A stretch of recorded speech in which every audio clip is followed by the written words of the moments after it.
got nothing. I was really starting to think that I used my backup E.H. Carr quote last week. That's the only quote from a history book I honestly remember verbatim.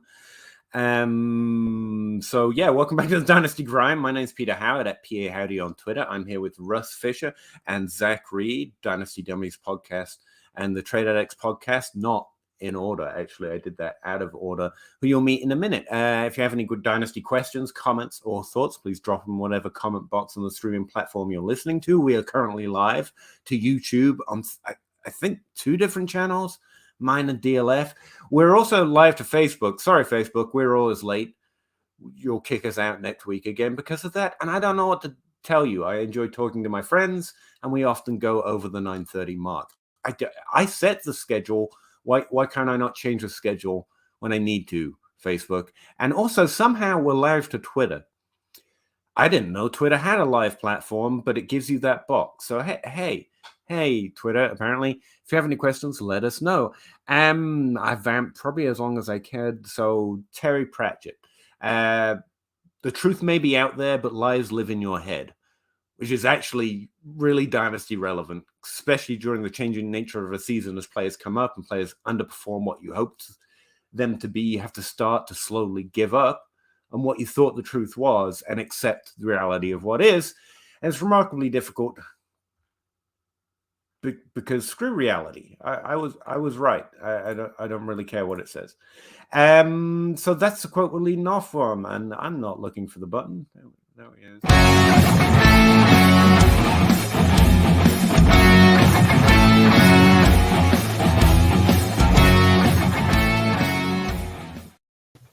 Hey, why do you guys always get out of position when we do that? I don't look. You may have Terry Pratchett, but I subscribe to Adam Savage of Mythbusters. I reject your reality and substitute my own, Peter. There you go. Well, what reality are you substituting right now? What does everyone think is true that you do? No. Can I steal real quick? I know we got questions. I know we have people in the chat. But can I steal this real quick? Sure, go for it. You want us to leave or? No. You can say but I've been doing fantasy football podcasts now since 2015. So quick math, this is my 8th year doing fantasy football podcasts. Every year in season, this stuff is, and you're going to have to pardon me the pun, but it's a grind. Like every year it gets bad. This year, and specifically because of all of the people here in this chat, all of the people who show up, comment, watch, they keep the show moving, keep the show fun, and you and Russ too. But like this year has been an absolute blast so far. Even in season, I've had fun. I haven't had malaise. I haven't had a grind. Nice. It's been great. And so I just wanted to start off thank you two, but thank everybody who shows up every week, everybody who is in the chat. This is awesome. This is fun, and absolutely thank you. No, I agree. By week 8, I am forcing myself to write articles and scrape data at this point. But tonight is something I actually look forward to. That's a thing I have to do about fantasy that I'm not like, oh, God, I got to just figure it out yourselves. And no, you're right. I understand the emotion, which is definitely a weird emotion because you spend most of your time saying, hey, please let me do this for you. And then week 8, you're like, oh, why are you making me do this? Because by week 8, everyone you've written about all the important people. Other players got hurt, so you're like, "Let me tell you about Deonta Foreman. Let me tell you about whoever the running back is behind Michael Carter and James Robinson." I was waiting for Sam Ellinger. Is that where we're at now? That's the lie truth. I don't know which one's living in my head and which one's out there. And Travis Etienne should not be a top 5 dynasty running back. That's the one I got into an argument with. I mean, he's going to be top 10 by default. I don't think that necessarily happens by the end of the season. I know his rank already got there and keep trade cut. But I think Yeah, it is now, and I don't think it stays there, and I definitely don't think it stays there by August. His value and his value and his value are two different things. Although right now, like, I don't mind having Travis Etienne on my roster because he's going to score points. Maybe not in the quantity that he has been, but he's going to score points. No, but I feel like I already have to put it in the L column because we've been soft selling since this offseason. Wait for the hype video, and like if we sold at some point before that, like this is the best, obviously the best time. But so I got it wrong on some sense already. See, here's the thing: like everything. Well, running back comes down to coaching decisions. I'm more so, yeah. Zach, you're the one that says that, right? Like I know that's definitely not a me thing, and. Like, even at the beginning of the season, it was James Robinson.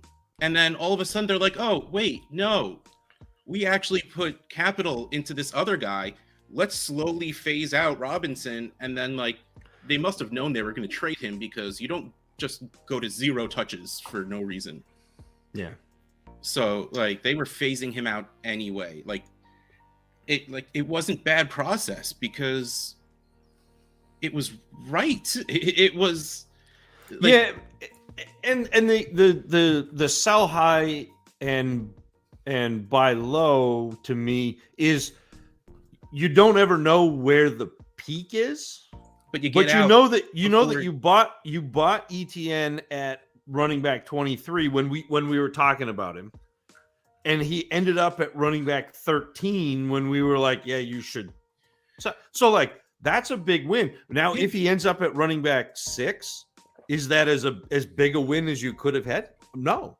So yes, it's a loss, but it's a moral victory. I don't know. I'm going by, but I mean, right now, like tiering by sometimes you want the production, sometimes you want the value in August. Right. I struggle to get into the top 12. Like, even if you just remove maybe if you remove the players that are relevant for points, you get to, I think it's a top 12 running back. Yeah. But I can't get him to the top 5. Like, I'm holding Barkley and Saquon over him. Yeah. Yeah, absolutely. And that's all she wrote. Unless everyone else forgot. I actually kind of forgot Jonathan Taylor until I went back to ranks. I was like, oh yeah, that guy used to play. and like Swift too. But like the thing is, it all comes down to there's two kinds of people. The people that are willing to just take profit when it's profit, which I'm absolutely that kind of guy. Like my friend and I do a lot of stuff with football cards, and I get a card. Oh, awesome. I paid $30 to join this break and I got this $300 card. Wait, you want to give me $400? Yes, here. Awesome. Thank you. I just made a ton of money. But my friend's like, but the card's worth $7. Why wouldn't you wait until you could find the $7? Because it was a Tua card. Because then Tua gets hurt again, misses a year, and his cards drop to $15. Yeah. And I mean, like, yeah, if you're willing to wait, I have faith in Tua. Like, this is getting very specific, but like, he held on to one of Tua's cards that was supposed to be worth this great amount of money, and then all of a sudden, Tua gets hurt, and like he missed the peak, and it went down fast. Like, get out a year early instead of a year late. Like, I mean, that's sort of the same thing. It's like, be willing to take your profit. You don't need to get the most ever possible because you're never going to know where that peak is. So get your profit, be happy about it. The end. Graphic 13, 12-team Superflex, start 11 rebuild. No, gave Trey Lance for Mac Jones, then flipped Mac Jones, Allen Lazard, Deonta Foreman, got Jameson Williams and an early 23 third. Thoughts? Thanks. In a Superflex, I would want more than Jameson Williams and a third for Trey Lance. And see, we're getting to the point where I'm starting to compare hit rates with rookies, and I still haven't looked at the class, but I've had a few Jameson Williams, and we've mentioned him as like maybe someone that's got a bump coming because once points aren't being scored. Yep. But the trades I'm seeing him in, like, I'm not seeing it. It's like mid to late first, gonna miss at a particularly high rate. And he's kind of being valued more than that here, like a lot more than that, to be honest. But you're cascade trading. You're adding players that probably will have more value in August. Williams is probably going to go up by August. Mac Jones after this season probably at best a hole. So I understand it, but yeah, it's just a quarterback for a non-quarterback. It's Trey Lance in August is going to have more value than everybody there because people are he's going to be the starter again. Well, he held Trey Lance, right? No, he gave up. Trey Lance. He cascaded Lance into Mac Jones, and then Mac Jones. Yeah, he traded Lance for a first-round pick a late first-round pick last draft. I can see what he was trying. But it's not for me, I think Trey Lance, I hope we said till now, is in a hole until we see that bump. Yeah, and I don't mind trading Trey Lance, but I don't want to trade him now. Unless you're getting what you like. To Russ's point, unless you're getting 90% of what you think you will get when. Randy, 14-team Superflex PPR said Jonathan Taylor, Deion Jackson, Nick Foles. So just Jonathan Taylor. Okay. Yeah, just Jonathan Taylor. For Devontae Smith, Michael Carter, Jamal Williams. I love that. 23 first. 24 first. Love it. Yeah. I love that. 2 firsts and Devontae Smith plus a couple of running backs who, are going to score a little bit this year. He just kept adding to that, didn't he? Yeah. No, I think Smith in those first, and I would have felt like it was a pretty good trade. And all the extra is extra. I like it. Yeah, I like it. Well, as long as that's true. Randy, and now my wide receivers are Chase London, Mike Evans, Devontae Smith, Traylon Burks, Jamison Williams, Elijah Moore, Rashad Bateman, Wandale Robinson, Kadarius Toney. That's unfortunate. Mooney hashtag free Elijah. Can we start that now?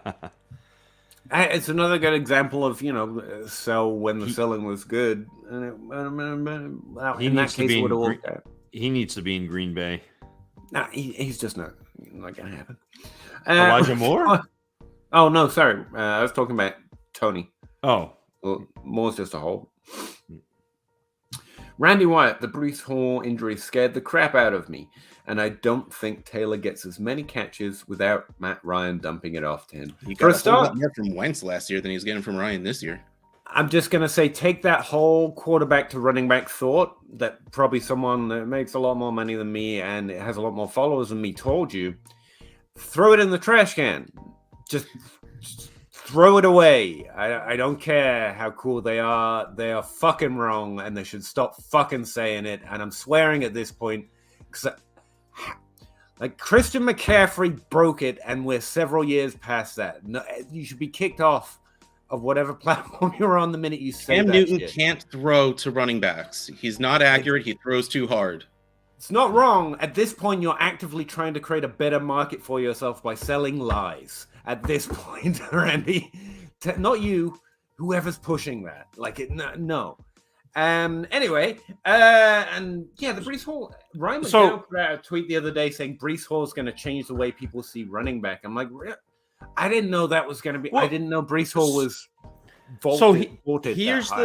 Here's the thing about that, Peter, is so what Randy's trying to do is justify the fact that he traded Jonathan Taylor, which he doesn't have to do because he made a great trade. Oh no, that's a great Jonathan Taylor trade. Like getting 2 first, getting Devontae Smith, getting a couple of running backs who are great guys to have on your roster because they could score points. Like that's a great trade, Randy.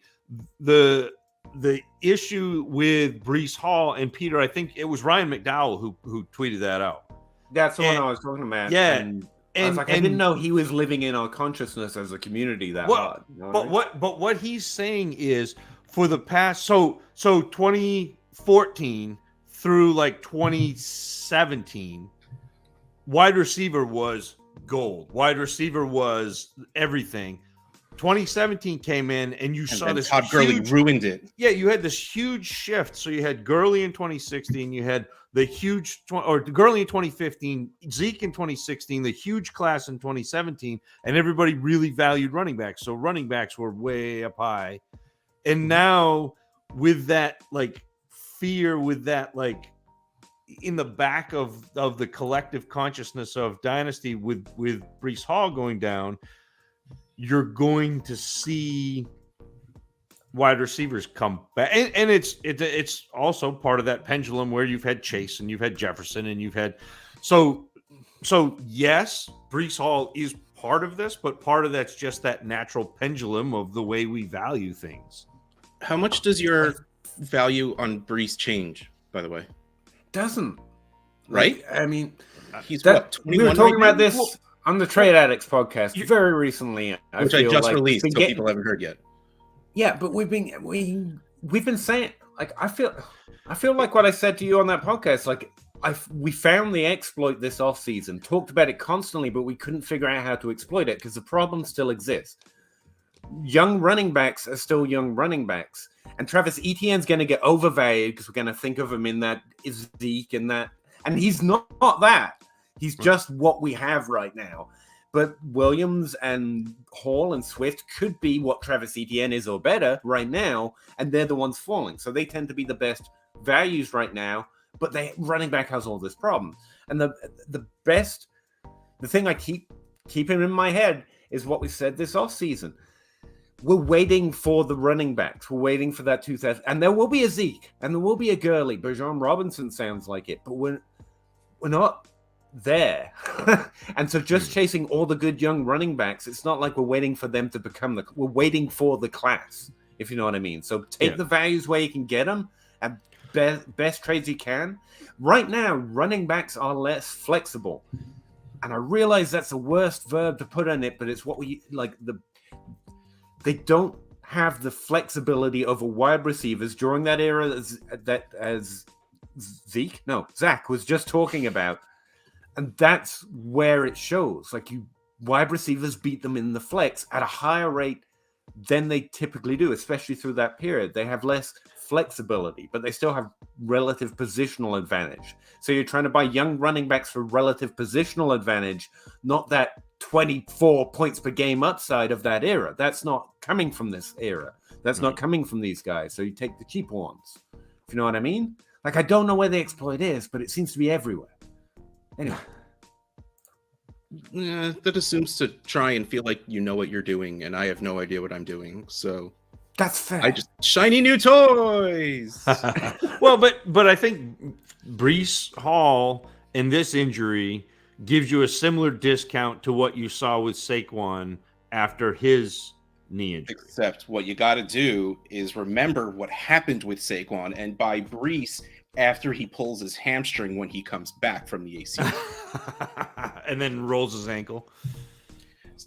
Stay away from dude's feet after you heal from your high ankle sprain or hamstring pull, and don't step on guys' feet and grow an ankle on your ankle. Yes. But this was a 20-minute way to say, Randy, we like that trade.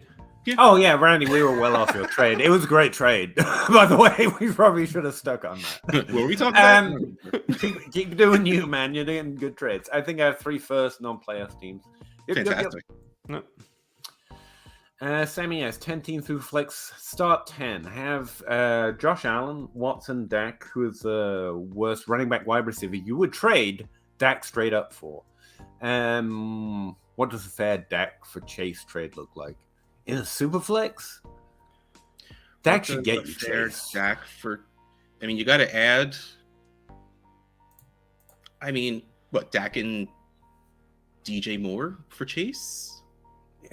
So you don't, that's it's a weird thing. Like, we talk about, Sammy has Dak, so he wants to do something with Dak. But what I've got to tell Sammy is now's not a great time to do anything with Dak. Like, absolutely. I mean, that's the right answer. Dak's a hold. If you can get Chase, then get Chase. But right now, I think you're adding to Dak to get Chase. That's not good. I think Dak should easily get Chase. I think you are going to be adding to Dak to get Chase regardless of the day, time, or year. And so I don't know. Dak's been on the field and he's back to being a top 5 quarterback, which he's done before twice. I mean, Dak's probably what, like QB 8 or 9 at this point. I don't know. He just got 8. He just got 8 up by the Lions. Not to be. Hold on. Let's. Oh, this is one quarterback, so that's not. Hold on. Let me change this to Superflex. In September, he was QB7. I actually have it right in front of me. I could look. You Um, probably do. Oh, why don't I just put it into the freaking analyzer? I'm such an idiot. Let's yeah, hold on. Because like Let's there's just Chase goes now. I'm thinking more clearly, Chase goes before Dak in a startup draft. But simply, so you're right. because I think let's Allen, Mahomes, probably Herbert, Lamar. I'd go Lamar before Herbert. I'm just listing the quarterbacks, okay, not necessarily in order. Kyler. Kyler, I mean, Yeah. I feel like Hurts has to put his way into that. Yep. And then I think we're talking Chase. I said Jace. Yes. Chase is going 8th off the board. Jefferson and September. Chase. Just going to be Jace from now on. Right after Murray. Jace, I like it. Yeah. All right. So I plugged them both into the analyzer. Dak Prescott worth 721. I apparently missed clicking Jamar Chase's name because he was on the bottom. Jamar Chase is 845. This was my original thought, was putting the difference of a second between the two of them. But that's why I went with a player, because the second didn't feel like it would get anything done. Yeah. So like this is It depends what they feel like, if they are willing to value DJ more, but a lot of people aren't right now, you know. But I think that's where I would send them a wide receiver so they feel like they're not losing that position. And yes, they feel exactly. like it's an outright win. And hey, Jameson Williams. By the same token, you could do that with Jefferson. You could do that with Chase. I think you could look at CeeDee Lamb, and you might get something on top of Lamb to if you give Dak, if you're outside of Chase and Jefferson, you're probably getting a plus on the wide receiver. Yeah, and I don't mind doing that either at all. Yeah. Or you know what? If you're competing, go get Cooper Kupp. Yeah, absolutely. You'll get a plus on top of that. Or Diggs.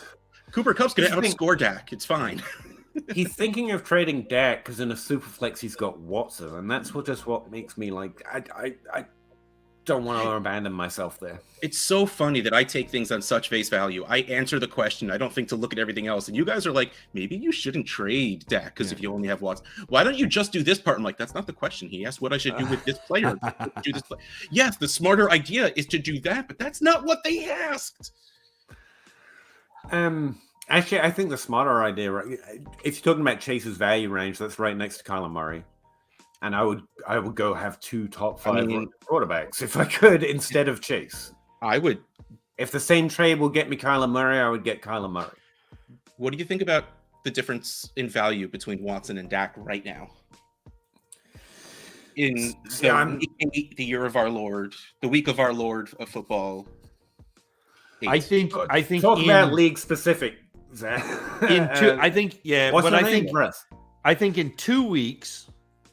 Or 3 weeks, it's going to get on the field. It's going to be real close. You don't even have to let him get on the field. You just have to have people say, "Hey, week 11, he's coming back," and that will increase the value of Watson. So Sammy, hang on to Dak until Watson is coming back, and then float Watson as the trade piece and see if you can really go into the playoffs loaded for bear. Outside of that, the answer to your question is I would look for a wide receiver on your team that you think is worth a second plus that they might like, and add that to Dak to get Chase if you just want Chase. And we should stop talking about your team because it's my team, and I'm going to go get Chase, and that's fine, Sam. Go to the Lamar Jackson owner and offer him Watson and Dak, and then run through the league with Jackson and Allen. Literally. Or Mahomes. Yeah. Hurts is below that tier. Yep. Yeah, you might. That'd be fun. I did a video for the Dynasty Trade Calculator Discord about going and getting Hurts because there are still people talking like he's not going to be their quarterback next year, and that's ridiculous. Nah, I love him because no one else will.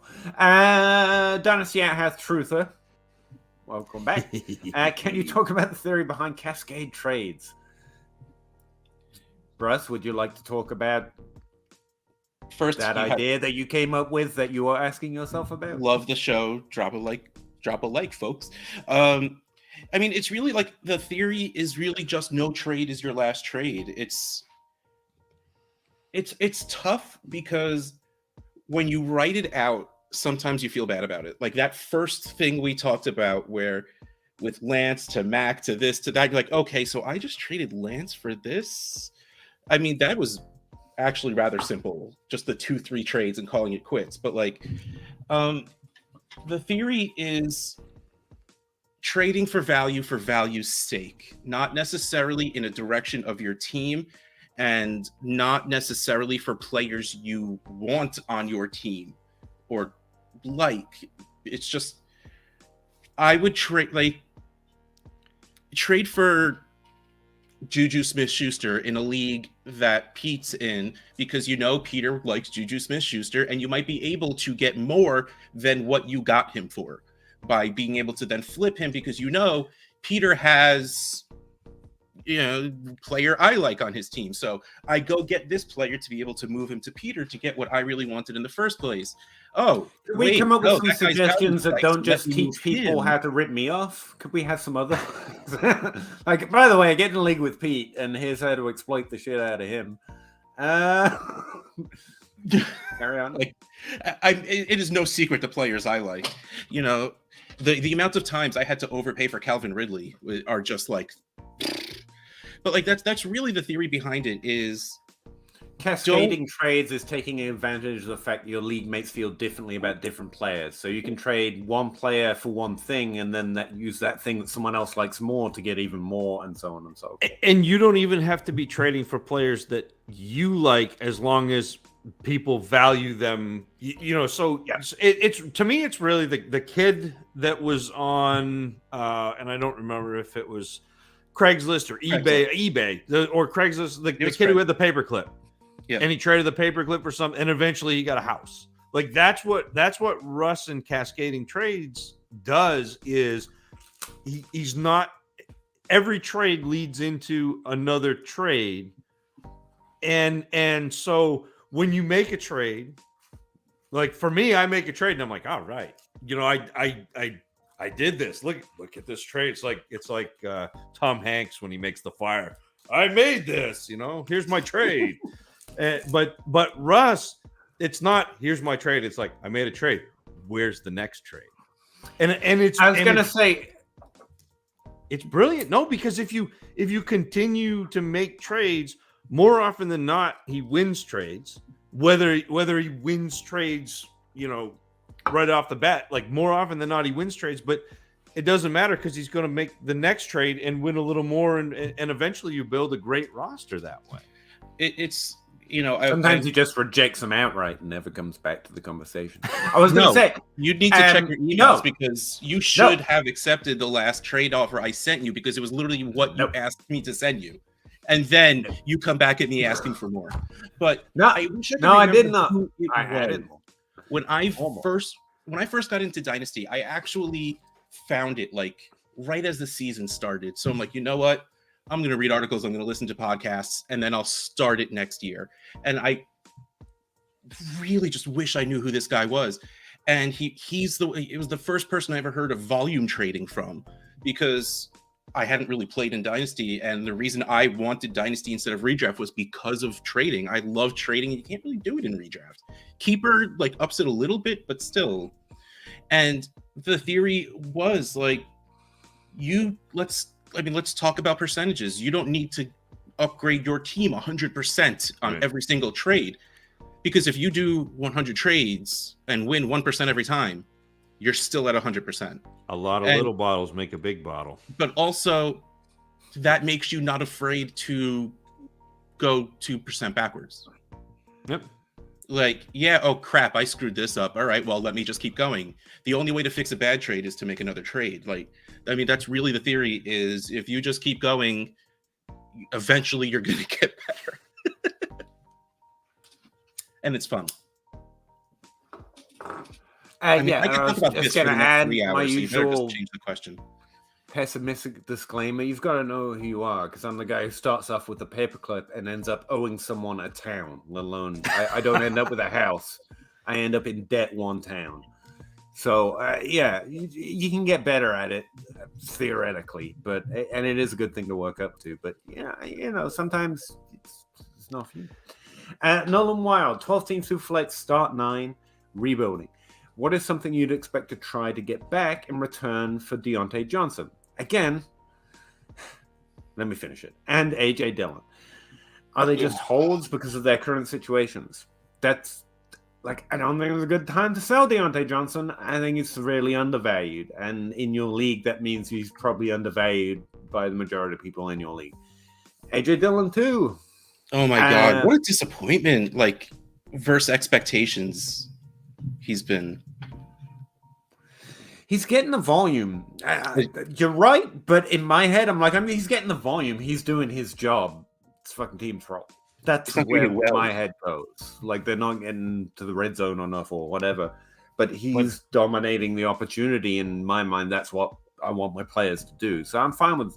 And in fact, AJ Dillon is. AJ Dillon's problem is Aaron Jones is really, really good. Okay. Yeah, that's what I want. That's what I want. This far in, we just need to accept that. Yeah. Like, if I could pull like Christian Kirk or Juju, maybe even Ayuk for Dillon, I'd be thrilled. I think. Yep. Having said that, both of these are aging assets going into a slump, and so if you are true rebuilding, it is a good idea. I missed the rebuilding part. I mean, Juju's did too. That's why I'm pulling it back. It's like you hold on a Deontay Johnson, but if you really need to rebuild your team, there's no point feeling any way about the player. It's just like Russ was just saying, you get value, try and continually add value until you've earned the right to have a player opinion again. Thoughts on just holding on to AJ Dillon if you're rebuilding anyway? He's a young running back who's not scoring points, but I mean, Aaron Jones is going to be gone eventually, and like, there's your sell window at that point. Yeah. I mean, both of these should be more valuable later if you want to play that card, but it's what's the trade. I would actively shop them because of the situations they're in. What would I be looking for both? You want a first-round pick. You're losing on that deal this time next year. You're hoping you can get more out of that first-round pick than just selecting a player in the draft. Deontay Johnson for ETN? No, I don't think that gets done. Right now. It's funny because Deontay Johnson's at 370 in the analyzer, and ETN's at 290. Well, ETN's value isn't going to stay the same. No, he will come quite a bit up because they still have Olave way down. Yeah. Like, I don't think you're getting That's Olave the thing, from Deontay Johnson. DLF lags behind a little bit because it's a more sensible platform. It's not going to tilt. So here, this is Deontay what Johnson I'm doing. for Devonta Smith in a second. That's a good one. So I would have gone after St. Brown, but same idea, because St. Brown is in a I still think dip you right need to add to Deontay. I would add to Deontay to get St. Brown. That's fine. Okay, fair enough. Trade both of these for a wide receiver like that, young wide receiver that's perhaps undervalued. And again, the Garrett go-to Wilson this year for me is trying to stuff that value somewhere it's got a little more security. Put it in the little lock safe of tight end, or put it in the lock safe of quarterback, because it's more likely you can trade that as well. Yeah. And even better, and also gives you points per game advantage if you are able to build around them some other way. So targeting those 5 quarterbacks or targeting the literal 2 tight ends that matter could be a method. But I think Kelsey's a little difficult in a build. But I am more likely to trade Deontay Johnson right now than I am AJ Dillon, because I think Deontay Johnson's in that like precarious. He's a little bit older. He came into the league a little bit older, and yes, he's been great. But Dillon's going to have that window next year where his value is going to go up, even if it's just perceived value, and you're going to be able to trade him for more. I'm not sure that Deontay Johnson's value rebounds. I think it's a what the trade, but it does seem to me that if you put these together, you're likely to go fishing as a package. Even though you want to guess Deontay Johnson was 26. You're going to catch an owner who knows that, and also he's interested in points. And like, these are 2 proven things. Why would I want these 2 value things? And it's not unfair. You're just trying to catch a certain type of fish, and those together would make an interesting bait for that kind of fish. We've gone too far with the fishing metaphors in Dynasty. I'm drawing a line here. We've gone too far. He's cutting bait. But yeah, those are some thoughts, Nolan. Send out some trades that you would honestly feel comfortable with. See what you get back, and we're happy to talk about those too if it helps. But as always, the answer is go fishing and see what bites you get. Flowsaurus, save me from my fishing metaphors. 12 team Superflex, 1 point PPR. Start 9. Wilson Field. There are some of his players. He'll be 4-4 after week 8, 1 against worst team. Do I try to compete or sell ETN and possibly Swift to get assets? I'm going to my go-to answer on this kind of question right now. Count the number of players you would draft in the first 8 rounds of a starter. That'll tell you if you're building or need to do anything drastically about your value. That's my go-to right now. 4-4 could be anything. It's not your record. If you don't have access to all play because you're playing on a terrible platform like Sleeper or some shit, I don't know if it. I just had 3 people quit on me today in multiple leagues because they don't like MFL anymore. Well, they can't stand MFL. And I'm like, why? So you can go play 6-year-old redraft on Sleeper? Like, yeah. But that's not an argument for now because it hurts my head and it's just making me sad that I have to replace people in week 8. Here's the thing. MFL is trash, but the platform is the UI is trash. But like at least I can do the things and see the things I want to on it. It's like, oh no, I have to learn to click 3 buttons, and it's not a bright smiley picture that's bouncing instead at me. Of just, no, we don't do that. I'm already a grumpy old man wearing a cardigan. I don't need to make it even worse. Sleeper, trade up the week. Oh, sorry. But it is such a hip happening cardigan. That's the joke. If you can get top 15 quarterback value for Russell Wilson right now, like you're not getting a good value on Wilson. If you can get a first for Russell Wilson, I take it. Because even if you're worried about this season riding with what Fields is turning into, which is making me so happy, and Geno is good enough. I think you sell that though. Yeah, but you're not getting anything for Geno. And honestly, I believe in Fields, so I'd rather hold on to him because the past 2-3 games have been over 20 points, and he still doesn't have a wide receiver on his team.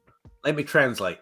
I think this is taking the $400 instead of waiting till you expect that $700 to come along.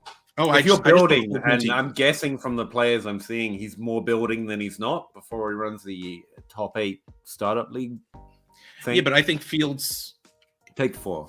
I want to hold on to Fields as my starting quarterback, even if he's only my second quarterback. I believe in Fields. That's why I push past that, because I don't think you're getting enough value for him. I was disagreeing. So now we know what we do that every once in a while. Yeah, I enjoy it. I've been looking forward to this time, Russ. We would validate the people that think we're the same person if we always agreed. We are. Wait, Zach is about to say something. Yeah, but to me, Flowosaurus, the question, do I try to compete or sell? How are you going to compete if you don't have 23 or 24 first to trade for things to make you competitive? So I think there's your answer right there. Well, if his team is good enough now, and they're not, they're 4-4. Doesn't tell you too much. But that doesn't mean anything. I mean, I guess not. That's why I was saying count how many. Like, if those are your quarterbacks, but you've got Chase and Jefferson that you're forgetting to start for some reason, or Diggs, then yeah. But you really have to assess your situation. If 4-4 is fair, then you're selling. Right. Yeah. If you are, I'll just spell it out. If you're on MFL reports, standings, power rank, that will give you a lot of ways to look at your actual standings in the league and not just your record, because we all know variance plays into it so much. And if you can get top 5 value for ETN, you do that. If you're not on MFL, go look at total points for and total points against. And if your total points for is low, then you're probably not great. That's a very simplistic way. Yeah, fair enough. This is a better year for trying to win on MFL than trying to lose. And where you have no first already and you're already 4-4, I feel like you're in a strongly sucky position. Just a guess. You're trying to sell, and I think you're going to find it a very hard road to do it. So I would start selling. Yeah. Just a guess. We can't see your roster. We can't see your all play, but I feel pretty strongly. But I'm here to tell you, you can get first back with ETN. You can get first back with Fields, and it's time. I think you can win with those quarterbacks, though. Yeah, you can, but you would have to trade into a definite rebuild you still might miss. Like you could go and get. I think you can get Jacobs for ETN and Dynasty. Both team, if he's on a winning or a losing team, ETN's a tempting piece, and Jacobs is going to outscore him. You might get a plus, that type of thing. But it's a really narrow path to building this year. And if you go for build this year and don't hit it, then you're definitely in a full rebuild, which is possible. It's just where the points are this year. You know what I mean? I do know what you mean. Oh, cool. Because I thought I was making no sense whatsoever. I'll be honest with you. I thought I'd stop making sense. No, I honestly. Flowsaurus, I think you found him. Stickman87, 10 teams through flex, start 9, a half-point PPR. As a contender, what would you pay for Mixon? What do I have to pay for Mixon? I don't want to give first. 23 first. 23 first plus what? Nothing. I don't want to give a first for Mixon. That owner's in this difficult situation that I was just trying to reference Flowsaurus. He wants a first, and that's ultimately fair, but it's not that fair this year. Yeah. So he has to suck it up and build for what this year is, or he's going to keep Mixon and hurt his draft position, I guess. Don't trade a 23 first for him, unless you feel very strongly. If it's a back end first, maybe, but even then, you can do more with the back end first right now to other teams in your league than you can with Mixon. Mixon isn't bad, but like he's points per game running back 16 right now. Yes, but he's also, we've talked about Mixon as being a guy who's been underperforming his expected points. So, which is what I was saying about AJ Dillon, and you were like, I want my running backs to perform, but okay, whatever. No, yes, he's he's the most. Let's count the number of times AJ Dillon has been in the top 10. Okay, we're done. Now we can do Mixon, and he has been there before, Peter. People who have been there before have a better chance of repeating. So I trust Mixon's inefficiency more than I trust AJ Dillon's inefficiency. Just wondering, actually, this year, how many times has he been in the top 12? Because if we're talking this year points, that matters to me. Who, Mixon? Yeah. Because I know, like, Clyde Edwards-Helaire, a couple weeks ago, I was checking out, Clyde Edwards-Helaire had been in the top 12 as many times as, like, the top 3 or 4 running backs, and we were arguing about it. Mixon has not been in the top 12 this season so far. That's what I was going to, yeah. Not a lot of running backs are doing that right now. But point taken. I would follow the volume. He wasn't in the top 12 in week 1. He had 27 points. No, he wasn't. Week 6, he was running back 11. That's it. It's rough. Oh, sorry. No, week 1, he was QB. He was running back 8. My bad. Yeah, I was going to say he had a real good week 1. 21.5. Yeah. Stickman, 87. As we do, we're going to go and aside from your question and start speculating about possible other moves. The Mixon owner doesn't seem... No, I wouldn't do that. But a first can get you a lot of things. And if you want a running back, I think there are running backs you can get right now. I'd be more interested in for that first. For this year and moving forward, Josh Jacobs again comes to mind. If Josh Jacobs is on the right team, a first might sound tempting. But probably not after the 3-touchdown game last week. So who else? Who else could you get for a first if the Mixon owner, if that's where the value's at? Is there any running back you would trade a first for? Because that's what Stickman needs. Is Dameon Pierce going to be the running back next year? Like, if there's a good name for this next year, the answer is Dameon Pierce. I think he and Walker, I got to be honest. Somebody tried to give me Dameon Pierce for a first, and I turned. Oh, I wouldn't do it personally, but I think it's the right answer. But if you're interested in this year especially, I mean, I know why you wouldn't, but you get the points and that depleted value in August. I think that makes it closer than Mixon, at least. I always want to trade for Austin Eckler, but I don't. That's bad. That's what I would do. It's what I just did. Like, Austin Eckler is that guy because he's old enough that people are like, his value's not high. He's also the running back 1 in PPR right now by 37 points. Yeah, by 2.7 points. Yeah. I mean, see how the Saquon owner's feeling. Derrick Henry is always also a good answer. About 68% of running backs is the highest across all the positions. At this point in the season, if they rank in the top 12, they're going to finish in the top 12. Yeah. So you can trust those ranks a little bit more as well. I think he's going to finish there. So I would go look at your league, and I understand why he would want a first. That's not the guy I'm trying to buy for a first. So see if there's anyone on the bottom 5 teams with one of those older running backs or that's in this rank that would accept a first you would rather trade for. And I would look at the rest of my league before I tried to move forward with this trade. That would be my idea. Outside of that, if he has to have a first, you're going to ask for a plus. He might undervalue or be able to add on.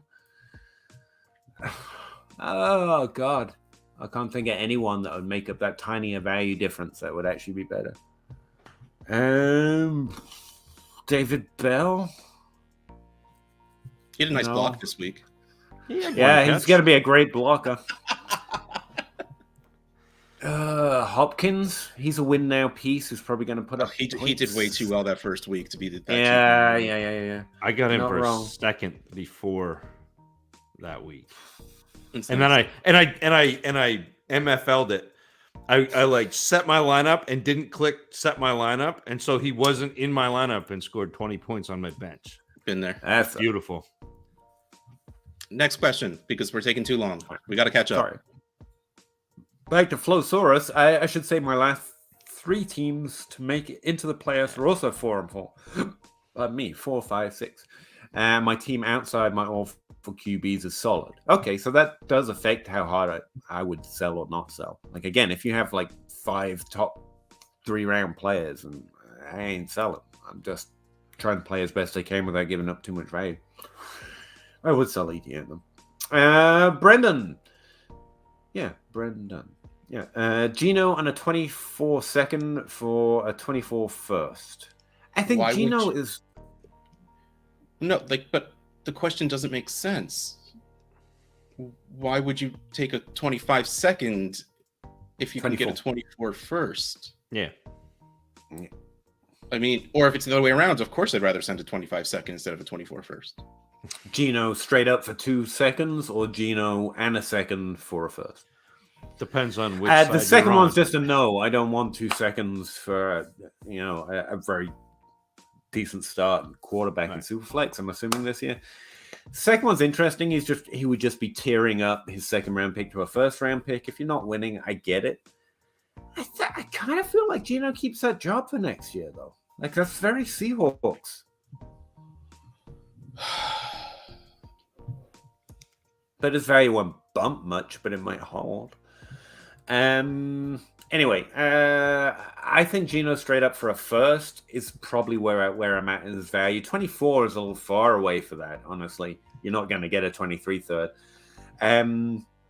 So I feel like neither of these trades. The first one, you shouldn't have to add a second, and the second one just isn't. It isn't. I would add a second to turn it into a first. I think that's closest. That's the best one you got here. Yeah. And again, if you're hard selling, just hard sell, man. It's fine. Like Russ was saying, you can go down a couple percent if you're trading to trade to build value. So I understand it. Greens Point Gridiron. You're just going to skip the y'all trading Walker for St. Brown? That's after this one. No? Okay. Not on mine, but I can no. We'll go with your screen. Your screen's normally more accurate. You're still trading Walker for Amon. I mean, I brought that up Amon Ra. Yeah. But I'm trading it for Amon Ra St. Brown Plus now. Yeah, now that now I'm more. Greens Point Gridiron, 10 teams, full PPR. Am I crazy for trying to desperately trade away Swift? Nope. For an equal wide? No, it's running back. I think that's a solid formula if you can do it. My 2 running backs would be Dylan, Herbert, Eno, Kyron, maybe. Gus. And Gus. Your running back will be Gus. I mean, yeah, if you have to start Gus and Eno right now, you're fine. And then when Kyron Williams comes back, they want him to be part of the team. So, I think so. Like, PPR, baby. So, and with those at least top 3 wide receivers in a 10-team league, just, trade Swift. Go I wouldn't say I'd be desperate. I'm pretty happy to hold Swift into August if I have to. But if I can do that for an equal level of value wide receiver in Dynasty, you do that because majority of Dynasty players are going to act that way about the two positions.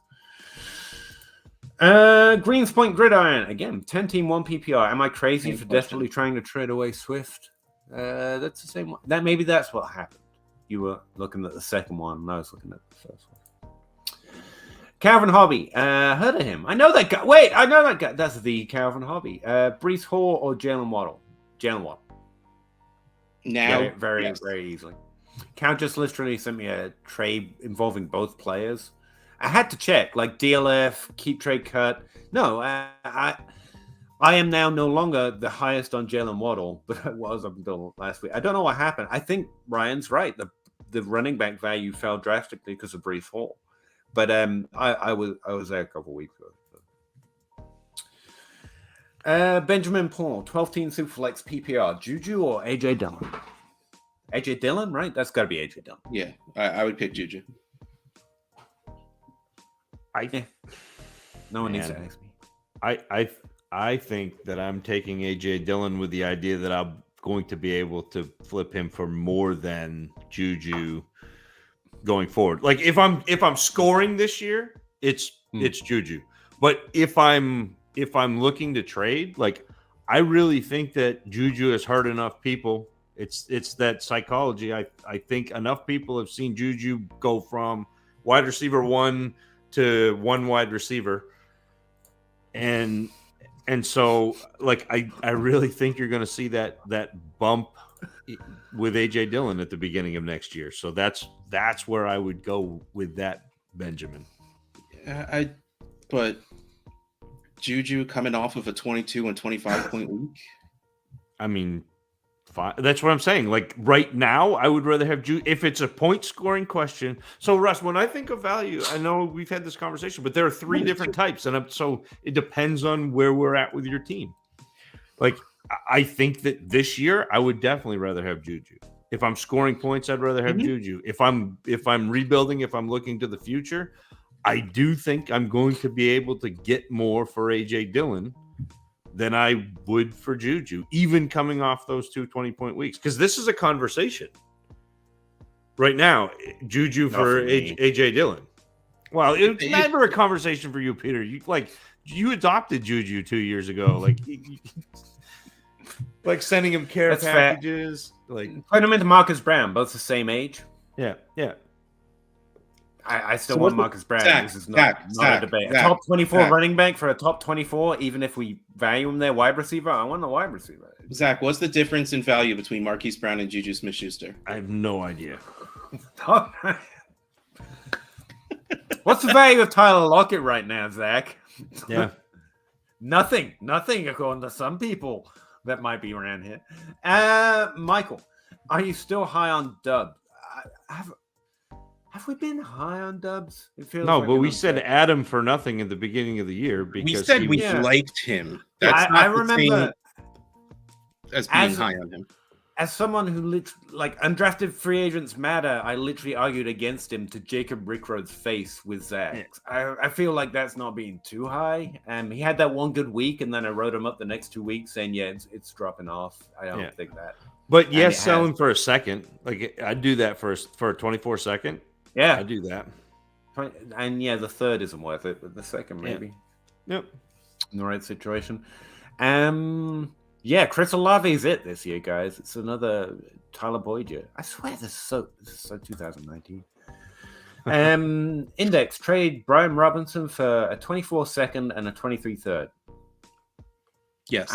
Yeah. Yep. Look, a question we just said yes to. Yes or no? Like a traditional Dynasty podcast. Anyway, wait 1 second. What if you have Michael Carter? Let's invent a hypothetical. Rashad Brooks, would you do Waddle for a late 23? No. And as 23 I would no. keep Waddle. I would keep Waddle also. Benjamin, inbox trade. That's always nice, isn't it? When you just get an offer, you don't have to bleed for weeks to try and get one. Wouldn't know. Inbox trade, 10-team Superflex PPR 1.5 tight end premium, start 9. He's a rebuilding team. He was offered a late 23 first and second for Burks for T. Higgins. Seems a little low. Going to offer T to another team for a late first and a lot. If you can get a first and a Olave, you do that. First. Yeah. I tried. I offered Higgins for Waddle and 2 seconds, and I got rejected because I went out to see how many Olave shares I can get. Like I went to every single league that I don't have him in, which is more than I would like it to be, and it didn't go well for me. Is that where that Olave trade came from, Russ? Some of them were uninspired, yes. Like it's funny, like in Trade Addict 6, Bill Latin has him, and he replies to me. He's like, "I don't really like anything you're offering me," and I'm like, "Honestly, neither did I." But I told myself I would do it in every league, and this was the best I could come up with. Sorry, that wasn't supposed to be trade. That was supposed to be trade bait. That was supposed to be. It wasn't that bad, but it was not a good offer. Like the value was clearly compiled over Olave's value, but it was compiled. It was not good. I always feel compelled to write in the trade comments when I do that. Like I know, but I just wanted to send one. Always no, because I wanted to try. I didn't want to leave thinking I hadn't tried. So here you go. I sent one to Cal actually, this week. I'm sorry, but this is the best I've got. 12-team Superflex for Sean. Kyler and Damian Pierce, or Brees and the 23 first, Matt Jones, contender. I don't know how to feel. I think it's Kyler. And we're going to get another question about Kyler coming up later, but what do you guys think of Kyler right now? Like, I feel weirdly down on him when I was weirdly high on him when people were down on him before the season started. Like, why don't you just zig him while people zag, Russ? What can I say? It drives me crazy because I feel like I'm wrong for some reason. But like, we haven't seen a ceiling out of him. I still have Kyler above Joe Burrow, and that's opposite of what's happening this season. I mean, I think I like it. Burrow's touchdowns have to stop at some point. But they did for a while after last year, and now they're going back up again. When you've got Tyler Boyd, okay, you can't help but put up a little bit of a high touchdown rate. 50 something, like was it like a 50-yard touchdown on Sunday? It's fine. Yeah, that's what happens. I mean, when you got that level of stud, but I like Kyler a lot. Kyler's been objectively bad for Kyler, and is still the quarterback 6.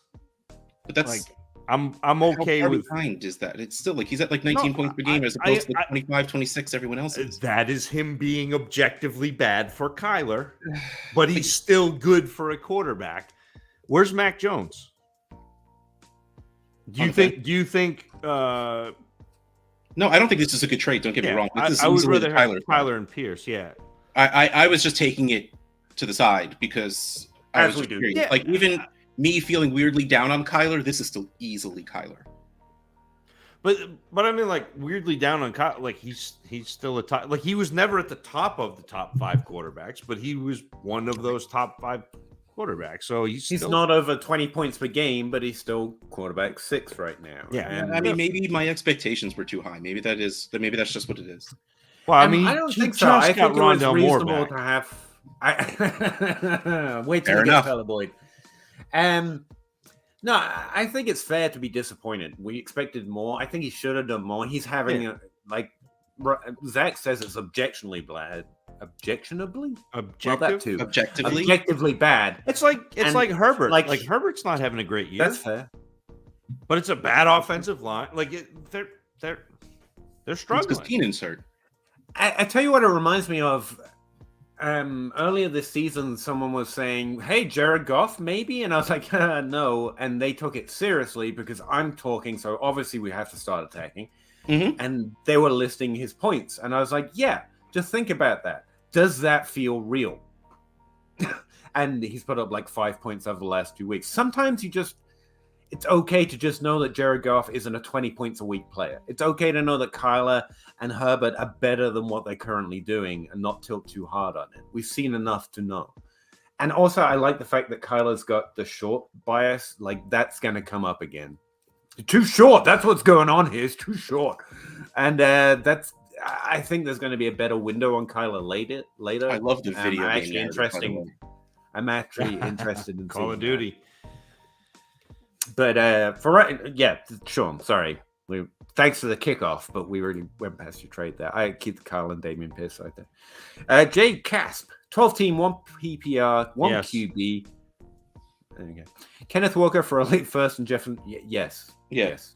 Justin Jefferson, please. Greens Point, 10 team, 1 point PPR. Am I crazy for desperately trying to trade away? We went through this one, right? Yeah, I think it's another guy. The third time we've gotten this one. Desperately trying to. Yeah, sorry, we get to things slowly. He sent it at an hour ago, to be fair. So, yeah. Jake Cass, 12 team 1. I feel like I'm in a simulation. Cypher, 10 team PPR Dynasty. Would you trade AJ Brown, Mills, Nico for Daniel Jones, Goddard, and Mixon? No. The more I read it, the I more would do it. All I see is AJ no. Brown. AJ Brown for Goddard and Mixon. Yeah. No. I would have that disappointed in my child energy as I told them, just so they really feel it, but you don't have to say anything. Just no. Make sure they feel that energy because they need to. It's just AJ Brown in that trade all by himself. Bob Gilchrist, when you're hanging out with friends, chatting about football prevents burnout. I would have nothing to do with it. If it wasn't for this show. Oh, thanks, Bob. Thanks very much. You can come on now and again, but whatever. It's fine. Sheesh. Started Otten over Pitts last week. Woo! Started Ingram over Pitts last week just for the lulz. It's rough. We're just Other people will value him though, and that is true. Other people do value him. Bob, look, it's Bob. Yeah. I mean, and it's hard to not see the point, to be honest with you. So, Flow Source, elbow cough. Yes. Corey Walters, is Stafford Taylor H? Heineke. Thank you. Ritter and a 23 first. No. Patrick Mahomes. Not even. No. You need about 9 more backup quarterbacks and then 3 more firsts. Yep. And it has to be a really deep league where they matter. No. It's a bunch of dimes. It's like a dollar worth of dimes for $100. That's why it's but if you weigh them, the dimes weigh way more. Cypher, Brees Hall clean ACL tear should be back as good as new in 2023. Dobbins and Javonte unfortunately had more damage. Brees value should remain high. But it won't. Those are very separate things. Yes, Brees's tear was cleaner than Dobbins and Javonte, but it's week 7 or week 8 when he got hurt. And very rare at this point do players not come back and hamper themselves in some way, shape, or form. If he's ready to start week 1, I still don't think he's ready to start week 1. I think by August we're expecting all of them to be back in 2023, but this is weighting strongly into clean versus unclean versus I'm not a doctor. I read the same things you will, Cypher, and a lot of those people get it right a lot of the time. Well, it's all of them will also tell you I am not that person's doctor. Brees Hall only tore his ACL. Dobbins and Javonte tore more ligament than just the ACL is what it comes down to. Yeah. So there's less to heal and less to fix.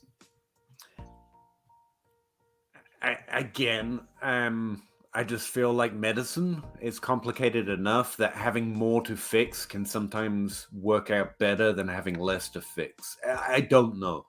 What I do know is they'll probably all be back at some point. They'll go through a value drop of some sort. And all were co-opting more than enough volume to be relevant, and they will be again. And so the value dip will be... What do we call that? It's not maybe a boat. It's not... It's a workout video trope, right? Eventually there'll be a workout video and the value will come back up. And we know we're all going to do it, but in the meantime, we'll be like, oh, I guess I'll fade them. So just don't hold a higher value than the rest, I guess. But it is awkward to buy Dynasty running backs. Skull Dynasty, 1 QB, start 8. QB Cousins, Swift, Dobbins, Pollard. Okay, that's his team. Jefferson, Hunt, Deontay, Sutton. Have projected 101 and 102 in 2023. I am 4-3. Do I stand pat? So he wants to know basically how he should view his team moving forward for this year. Find the Breece Hall manager, see if they're competing. If they are, sell them Swift for Hall plus. Start 8 makes this different. Like, it'd start like 10, I'd be a lot happier with this team, but start 8, seriously, like, go. This would be a good... I think this is also a good time for you to maybe mention what you've been doing with quarterbacks, right? QB. That's and I feel really vindicated because I saw Adam Harstead say this, and he's brilliant. And so if I have said something that has also come out of his mouth, I feel good about it. But in one quarterback leagues, quarterbacks are supremely undervalued, and getting one of those Josh Allen, Pat Mahomes, Lamar Jackson makes a huge difference year over year over year. And so, like, J.J. Zacharyson came out with the late round QB. Brilliant. Especially in Superflex and especially in redraft. Because you don't necessarily need the top quarterback to win a league, and you can make up for it by drafting other players at other positions that give you positional advantage. In Dynasty, in one quarterback, because it's one quarterback, quarterbacks get undervalued. But you also get the value of one of those top quarterbacks year over year over year over year, and it's a positional advantage. And so that Skull is where I would start. There's a lot of advantages to it. There's Andrew Luck and RG3 being the exceptions to the quarterback rule, whereas at running back and even at wide receiver, it's a lot more common to lose a player for a significant period of time, if not forever. I think it's a sharp edge. Something else to explore. That's what I do. As your team, I'm gathering from my colleagues. You're selling. You start to look for value of looking for 20, 22 points. I mean, especially when you have the 101 and 102, and you're going to walk into Bijan and probably Smith and Jigbo, or like either the wide receiver 1 or the running back 2. I wouldn't, besides Justin Jefferson, I would move all of it. Mooney and Moore are the only two that I don't think you'll... I think I'm holding those, not because of the best two players, but I expect opposite value trends. Like I'm not trading Andrews. I'm not trading Andrews and Jefferson for the opposite reason. Well, I don't know. Andrews had 0 catches and 1 rush for 4 yards. He sucks. It was tight end, National Tight End Day. He had the day off. Don't worry about it. It's a holiday. So many times. Oh, look, a white tight end caught the... Who's number 86? How did Todd Heap get back in the league? Should I sell Gabe? Yes. What should I aim to get for him? I mean, honestly, this week, probably not. You got to wait until next week when he puts up another 80-yard touchdown. It was a bye week, at least. Like, here's my thing. You have a really good wide receiver core. Yeah. Having Gabe Davis as that low of a wide receiver is good on your team because he's not going to get 3 points, but he also has the ability to put up 23 every single game. So especially this year and last year, wide receivers are even more flexible. So yeah. If there's that Gabe Davis person in your league and you can get like a first or first plus somehow for him, go sell. Yeah. But like, don't sell just to sell when he fits in the right place in your team. I was going to say, this is a good point to mention the other. We normally talk about sell high and buy low, and everyone jokes about selling good players the minute they have a good game. And the ultimate goal here, unless your team sucks and you're building, which is a very specific dynasty problem that we talk about, like every team's meant to be doing it, you're trying to increase your points per game output. That's what you're trying to do with this team. So you don't sell Gabe Davis anything that doesn't achieve that goal. And as Russ said, he does a lot for your points per game output. So unless you're significantly improving your quarterback points per game expectation 3 points, like you're moving from, I don't know, Trevor Lawrence to one of those top 5 quarterbacks that we were talking about, or you're moving from Noah Fant to the streaming role tight ends to Mark Andrews, then you don't do it because he's doing enough for your points per game output by himself.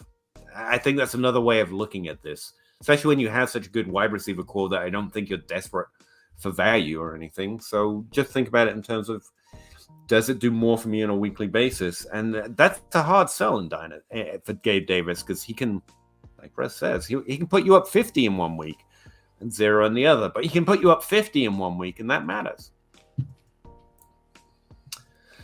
Graphics 13 misread my question. It was 2 trades. Did I? I apologize. I'm looking for it. I'm not just staring at you guys. So. Yeah, I was about to say, I'm not going to remember. Yeah. No, we knew it was 2 trades. Yeah. Eventually, but you started with Trey Lance and ended with. So you pretty much traded Trey Lance, Alan Lazard, and Deonta Foreman for Jameson Williams, and a third. Right. That's what we said. Lance went to Mac Jones and then flipped Mac for that package. So yeah. I mean, I think we're reading that right in the end anyway. Yes. Hopefully. I do struggle with basic things, so it's possible. Firefox, would you trade the 102 for Peter's like, wait, do I trust myself that I'm reading this word twice and it's the right thing to do? I do not. Appreciate you. Kyle Pitts the 102. I don't think so. Personally, I expect there to be a lot of hype around this class, even more so. And there's at least 2 running backs in this class that I know while actively trying not to know them. That's how hard that I think are going to be worth more. Well, before you get to wide receivers, and this is super flex, there are quarterbacks there. I don't like that. I honestly, I can't imagine what I would trade the 101 and 102 for. The only thing I would trade them for is if I could turn them into Josh Allen in a Superflex league. Otherwise, I wouldn't bother, because the way these values are getting, like, again, Bijan's the running back 1. He's going to be a first-round startup pick in a Superflex league. Jefferson, Chase, depending where, yeah, like that. It's up there. I get what you're saying. If Stroud or Young fall to the right place, which I'm not completely sure what that is right now. Like maybe Atlanta with Pitts and London, like they might get high up there, because the guys we had at the end of the first, Russell Wilson, Trey Lance, like Aaron Rodgers, these guys aren't going to be there anymore. So that might just artificially raise the value of those 2 young guys up there. In which case, if it's not a first round startup player, I don't think I'm trading the 101 and 102. And yes, Pitts was that a few months ago, but I mean, he's not now. If a top 5 pick in a draft class is ever worth anything that you want, it's this draft class. I've seen hype draft classes before. 2021 was it. And 2023 is more than that. Right or wrong, you should be able to pick your trade. If Kyle Pitts is it for you, fine. But I think you can ask for a plus if you don't feel comfortable, because it's that's how high the value is. Yep. Yeah. Zach, did you? I hate taking tight ends in the first round of rookie drafts. Mm-hmm. And so I'm what? So you're not going to spend the 102. So I'm not going to spend the 102 on a tight end. And again, the one tight end in the last few years that was worth spending the first round rookie pick on, George Kittle, was Pitts, because you could turn around and sell him for more than that. Yeah. Yep. Not because you believed in the player, but because everybody else was hyping him up so much. And I understand that Arthur Smith is the worst football coach in the world, and they're 4-3 because they're running the ball. So he's keeping his job. Like I get all that, and I get everybody wanted Kyle Pitts to come in and be Kittle, Kelsey, and Andrews all wrapped in Evan Ingram's body, but he is not. It's so fun to watch. I will agree with that value, but while also saying, but I am not that guy. I can't draft players or trade for players because I know other people will trade for them because I don't. Again, I'm the guy who ends up owing somehow. And so I'll agree with it. If they're on my roster for some way, I will treat them that way. But I'm really buying in because you have to be able to get that value out of them, and I don't trust myself. Pete, and then I just look at tight end and like, how many of the great tight ends were expected? Travis Kelce kind of was, but it took too long. Mark Andrews kind of wasn't, but some of us, especially if we looked at anything about their college, knew that he could. Like, none of them were expected. If Rob Gronkowski and Jimmy Graham really weren't treated this way until it was known. Well, I mean, Gronk only fell because of back injuries, and Kelsey was, I feel. Kelsey had a knee injury his rookie year. Yeah. Like that's. And it was there. The hype was there for Kelsey. Yeah. And it was there for Eric Ebron, too. Mm-hmm. But there are so few. There are just so few. I can't tell you. So, I'm accepting the value, but also saying with my teams, you'll rarely see me add that type of value because I know because Peter, you need to listen to Dynasty to the Trade Addicts podcast. Oh yeah, maybe this week. Yeah. But no, but right. That's how you get.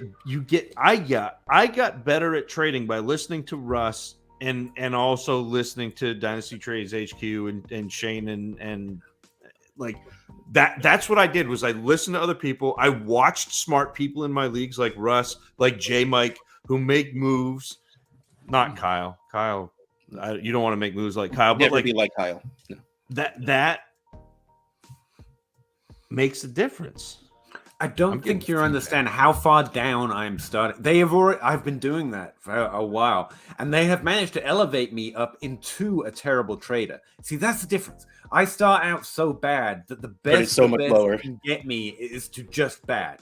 You see what I mean? Like that. I'm just recognizing that about myself. Why don't you check? I'm bad at Spanish. The best teacher in the world could probably get me able to order from a menu, but they'll never get me through it. So check your email and let's see how good of a trader you've turned into. 12-team Superflex tight end premium, start 10.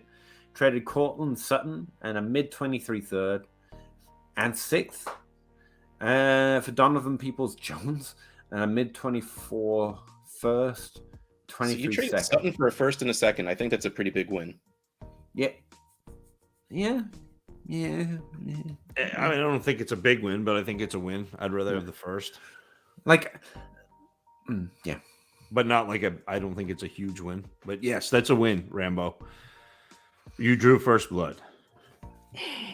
It was right there. Sorry, I didn't get there fast enough. I was right there to think of the joke, and you beat me to it. Not surprising. Whenever I see a trade that's got just something I don't value in, I'm always like, okay, keep this and give me whatever you think that value is. Because Donovan Peoples-Jones in there makes me think you should have got more. Like he was offering more, but Donovan Peoples-Jones should be I don't want that. So give me another third or a second. But Cascade that trade, Peter. Cascade. Just trade Donovan Peoples-Jones. Someone with injuries and bye weeks will take Donovan Peoples-Jones for a third. But breaking it down like that, a first and a second for Sutton is right. Bob Gilchrist, hey guys, long time listener, first time caller. Just added an orphan team to my adoption fills your. Remember that time I told you I had 3 people drop out on me? Yeah. But nevertheless, I am trying to move Kyler. It helps if you write in English, Bob. Kyler, what should I be looking for? That's a Boston accent. Don't worry about that. I will hang up and listen. I think he's in the 3 first value conversation. So just keep Kyler Murray, man. Russ says not in that league. Well, I'm heavy rebuilding in this league, and he came at me for 101 plus, and I'm not even giving up the 101 for Kyler right now. I would. And he wanted a first and a late, and I'm just like, especially in my level of a rebuild. Well, first of all, my level of rebuild, I'm not giving up my first. It just doesn't make sense. But right. I just no, if you like, I would probably aim for 2 mids because I think that's the better chance you get. I'd rather have Kyler than 2 mid first, though. Kyler's still going to be a top 6 quarterback next year. Oh, okay. The person owning those first gets to decide in your league. That's the unfortunate nature of the water we play teams in that league, of course, because which just means you can't get it. Yeah. So you're going to have to change your sites to something that you can get, but at that value level. This year seems like more that there's 3. I have in a bunch of the Trade Addicts leagues, there's 3 teams that have like 0 or 1 wins, and then the rest of the league is 4 and 2. Like, it's a very weird, like in Trade Addicts 2, I have a very good team, but I kind of want to try and make some moves because I'm bored. And there are no teams that have good players that are losing. Because yeah, man, the players are in the wrong place to do a lot of different trades. I really feel.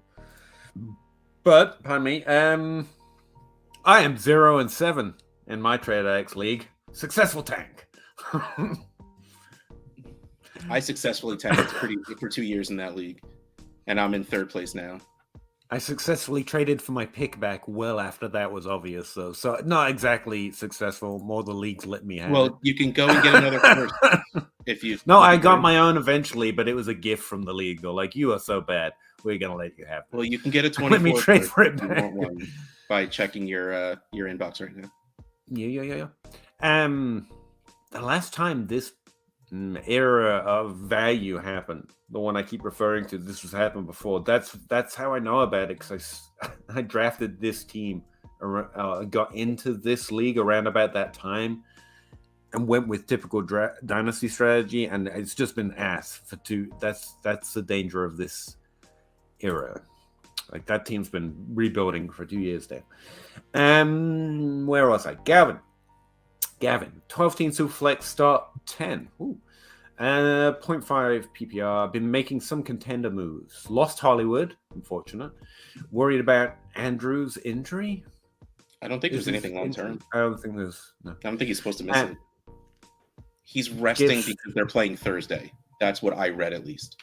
Yeah. Give too late 23 seconds top scorers, and 24 seconds. Oh, I love that. Yeah. Yep. Yeah. Pretty much traded 2 seconds for Hopkins, Gesicki, and Hunt. I think that's great. Yeah, that's fair. Gavin, still have my first and second 2 seconds in each of those 2 drafts. Yeah, that's brilliant. That's a good move. Nick, is Pickens going to eventually outproduce Deontay Johnson and become the wide receiver 1 in Pittsburgh? No, next year, probably. Okay. I like Pickens a lot, and I think he is worth trading for as someone who will be a startable wide receiver. I think Deontay Johnson's going to be the wide receiver 1 in Pittsburgh. I like volume. Some people like points. Okay, how about this? Pickens will be the X receiver. But you're hoping for someone who will. I don't know. I got nothing. I think there's a specific quarterback that uses the Jarvis Landry's, Deontay Johnson's. But Deontay Johnson is not Jarvis Landry. But that's what that's what they want to use him as. But that's what they have played him as, because they have other players that have been out on the outside stretching. But Deontay Johnson, in college and when he came into the league, was not a slot receiver. He is a downfield threat. He is a versatile receiver, whether Pittsburgh has used him that way or not. To be fair, Golden Tate, same exactly. It was outside in college. Thing. Yep. But I was outside in his first 3 years in the NFL until he ended up in Detroit. Well, it's also because he was on the outside in Seattle, where they don't know how to use outside wide receivers. But then you end up on a team with Megatron, and you're like, you don't get to go outside anymore. You stay inside and play with your toys, Gordon. Yeah. Did I skip one there? Yes, I must have. Right? Yeah. 12-team Superflex half-point PPR. Start 10. Traded Devontae Adams and Godwin. Hopefully, there's a lot coming on the other side. 24 first. And a 24 first. He's 5-2 and felt like it was the right move for getting it. What did he get? He traded Adams. Adams for Godwin. Yeah. Oh, thank God. I thought they were both on the same. Yeah. That's fair. Yeah. I like that. Yeah, Godwin has top 12 upside, as Zach proved once, I believe. And getting the first is nice. Mr. Homan. 4-3 right now. 12-team Superflex have good quarterbacks, wide receivers, and Mark Andrews. That sounds nice. Only thing is my running backs left are AJ Dillon and Ramondre. Actually, you're fine with Ramondre. Ramondre is running back 12 right now, I think. Points per game. Also, you have 3 first. Do I trade for a running? I don't think so this year. If you're going to spend your first, you wait until the last second. Don't See do it now. which older running back in the top 5 you can get, or emerging running back that's discounted for some reason. Where's your trade deadline is the real question here. Because right now you should be coasting to the playoffs at least, so you have a little time to let any unfortunate incidents that are going to happen before you try and make any trades happen. Baker Kid 2, 10-team 1 QB, non-contending. Brandon Cooks 23 second and third for Hollywood. I'm looking to see if there's a addendum here. What's that last? Who? Hollywood who? I guess. I want Hollywood in this deal. Yeah, same. Especially assuming that's what the real end of question is, then yes, the answer is I would send that for Hollywood. Mm-hmm. Rob Z, I lost Devontae and Brees, still have ETN. I need to find 2 second running back. Whatever. I can get around a second. Get for around a second. You guys got a few options? Yeah, don't aim for a top 24 running back. And I'm not memeing. Especially of the last 3 years, and it's going to continue to be true this year. They're the least valuable position in fantasy football and the most overvalued. You don't want a top 24 running back. Aim for a top 12 in your running back 2 spot. Devin Singletary. I was looking at Singletary the other day. I'm wondering if anyone remembered that. He's scoring pretty well. And, his upside is absolutely capped because of Josh Allen, but he's scoring well enough. CEH is still scoring well enough. CEH is a good one. That was one you probably could have got for a second last week when Isaiah Pacheco was going to take over the world. No, he was kind of worth a second before that. To ruin that. No one wants to believe that. Yeah, I mean, honestly, Jamal Williams. Yeah. You probably could get him for less than a second. This is all. I'd much rather trade the first second. Montgomery anymore. No. I don't want to spend my second on that. I mean, I don't either, but he's asking a question, so I'm answering. And I'm. What about Miles Sanders? Love it. But those are the types of running backs. You're either looking at somebody who is a starter that nobody likes or a backup that nobody values. It's that second one I'd much rather send a second for. Rashad White still in that value range. Mm-hmm. I'd rather trade my second for that. But then you're hoping for not a player to score. Leonard Fournette to go on a consecutive cruise. Yeah, for the rest of the season. And just be like, hey, I really like the Western Caribbean. You guys have fun in Tampa. That's how Rashad White is valuable. I don't want to spend a second to go get Rashad White on a contending team. I don't. Just to put it out there, though, the Western Caribbean is very nice. It is. Mm-hmm. Don't ask me what is in the Western Caribbean, but I'm sure it's very nice.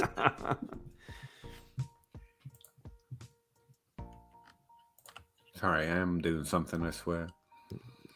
Trying to find a Rashad White rebuttal. No, I'm just looking at points per game of the players. They're basically putting up 14 points per game in his running back 2 spot if you got that trade done. And I don't think that's much different than whatever you're streaming or plugging in. And that's the problem with top 24 running backs. It's not better week over week. You're basically just paying extra for not having to make a decision every week.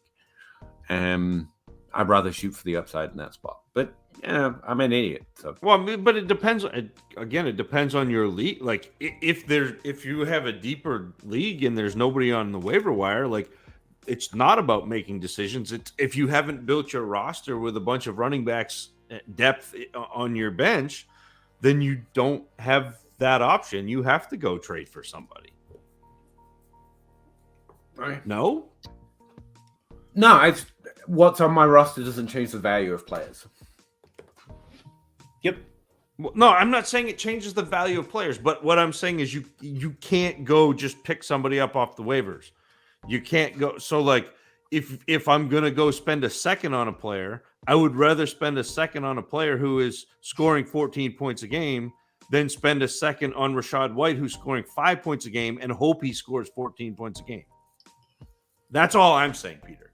Like I agree with in theory what you're saying, but in practice, if it's a deeper league, and you need to start 2 running backs, I'd rather go get a startable running back.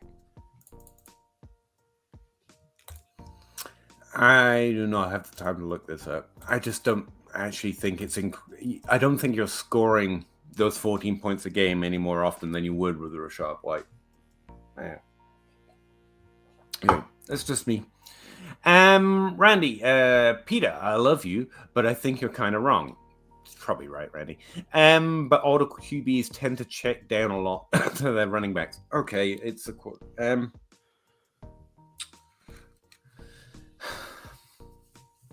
do I deal with this one? Toast quarterbacks check down a lot because their arms hurt and they can't throw the ball far. Well, but it's hit. It's also a scheme thing too, because there comes a point in careers where you're trying to get the ball out quick. So it's more a scheme thing than it is the It can be a scheme thing. Look, if you look at an individual situation, Andrew Luck and tight ends in that scheme were a thing. You can find situations where a position is, but it's never just this QB of this type, therefore targets to running back. Well, it's I mean, not like Matt Ryan, therefore targets to Jonathan Taylor. Happened to check the ball down as quarterbacks, but like you're also saying from the second Saquon stepped on the field with a Giants uniform on, he's been the best offensive player on that team. So yeah, he's going to get a lot of receptions. That had nothing to do with Eli because Daniel Jones checked it down, if like more. Right. Yeah. And talking Brady about for Matt that Ryan again, shifting it towards the running back position, he didn't. Jonathan Taylor never had a very impressive target share for running backs. Like if Matt Ryan was bolstering it, then we're in trouble because freaking Naheem Hines just ate his lunch in the target share game for a couple years now. It's not a winning formula. It doesn't happen a lot. And if Big Ben was why they were checking down so much, why are they still doing it?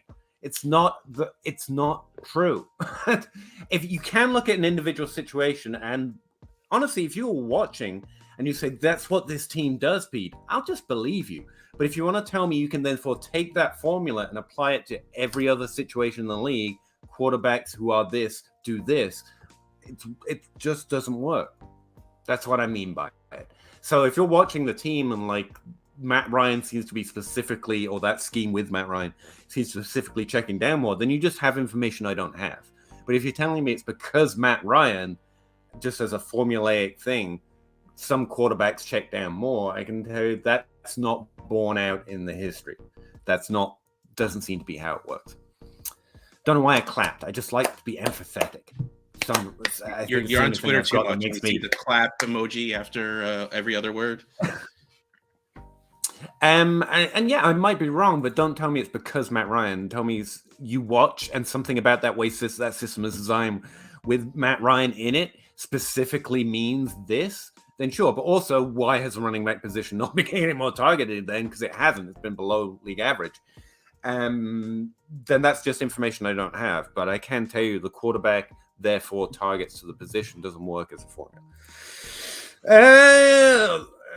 Ron, Did I win the trade? 10 teams who flex no tight end premium. I give Breece Hall and Tua for Chase.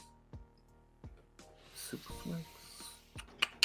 I have Watson and Kyler, which is nice, and 101, which are replaceable with the trade. Yeah, I think you did. I love Tua, but we're talking 10 team. Even if it is super flex, that devalues quarterbacks a little bit, and I love Tua, but he's not top 5, top 6. Chase is the one difference maker, and so real difference maker in this trade. And Breece Hall might be that, but he's hurt. I like it. Yeah, I don't know. It's close. Like it's not like it's a good trade, but it's honestly no. It's a good trade. I would take Chase. I would send this to get Chase, but it would make me sad to lose to him. Yep. And it would make me sad to lose to her, but I'm already sad win from last week from losing Hall. But I'll go you on better. I run. I don't think you won this trade. I think you got a fair trade. The other team is getting something very valuable. It's a good trade. We're sad to lose, and Chase is what I would choose if I had the option. So it's nice I think to this is a see good trade, and I would a trade for Chase that isn't the farm. Like it's a good deal for Chase. It's not like you didn't have to Godfather deal it. But again, in general, it's better. That trade partner isn't going to walk away later thinking, that guy took advantage of me. He's going to think, that guy did a good trade. This guy did a good trade with me. I like that. I'll trade with him again. So, in that way, clear win. Shoko, is Zach Wilson going to start slinging? Slinging. This is not about his mom or her friends. He is not going to throw the ball. They don't want him to throw the ball. They are being smart. He's not great, so they don't want him to throw the ball a lot.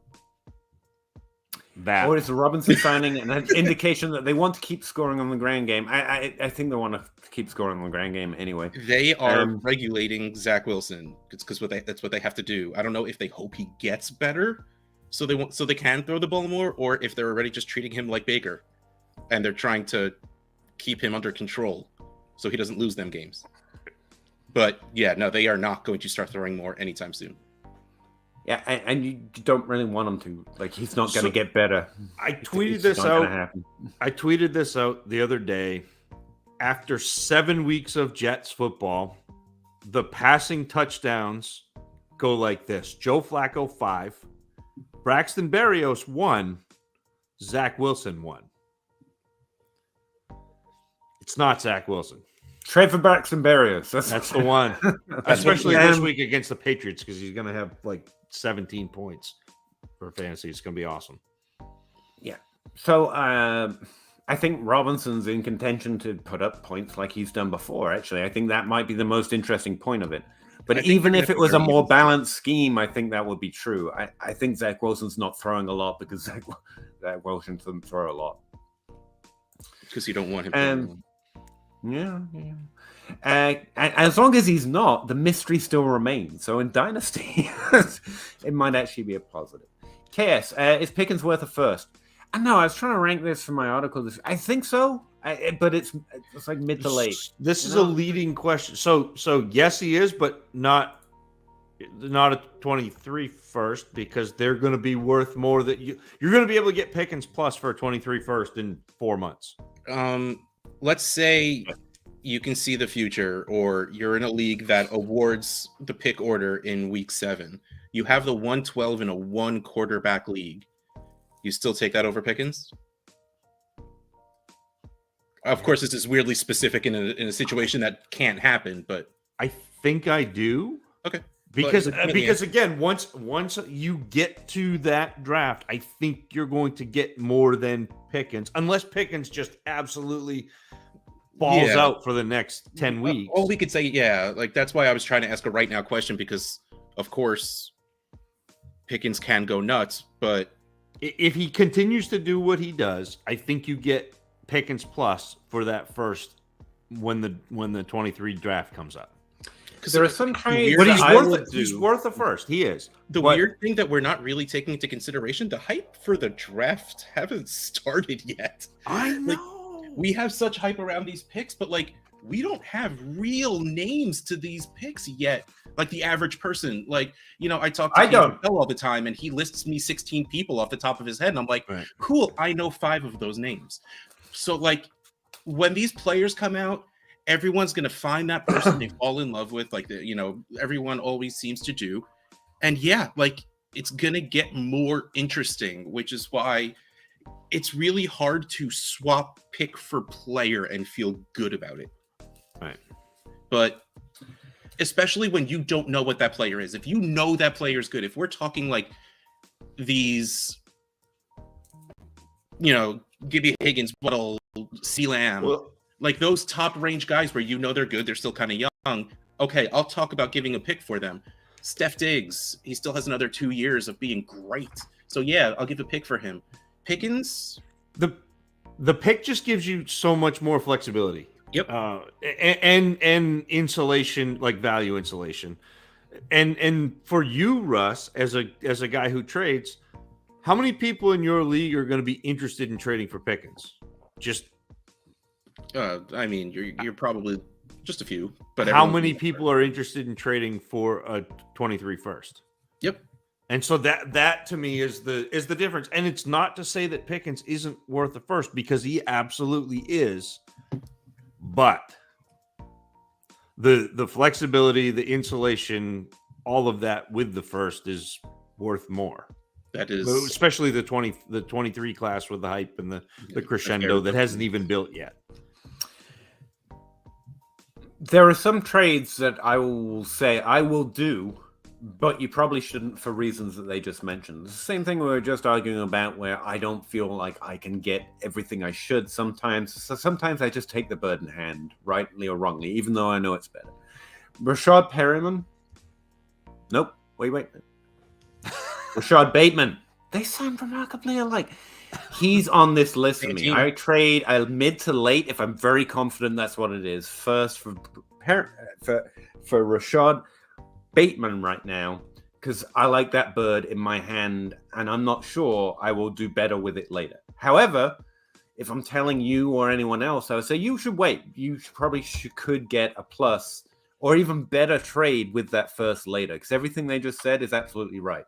There is an advantage to knowing what you're strong at and what you're weak at, though. And I know if I can get things that I think are fair, I take trades. And so Pickens is getting into that conversation. I don't think he's there quite for me just yet, and so I play the wait and see game. But there are some players like Perriman and like Bateman that I do that trade now, even though I know it's probably a little too early.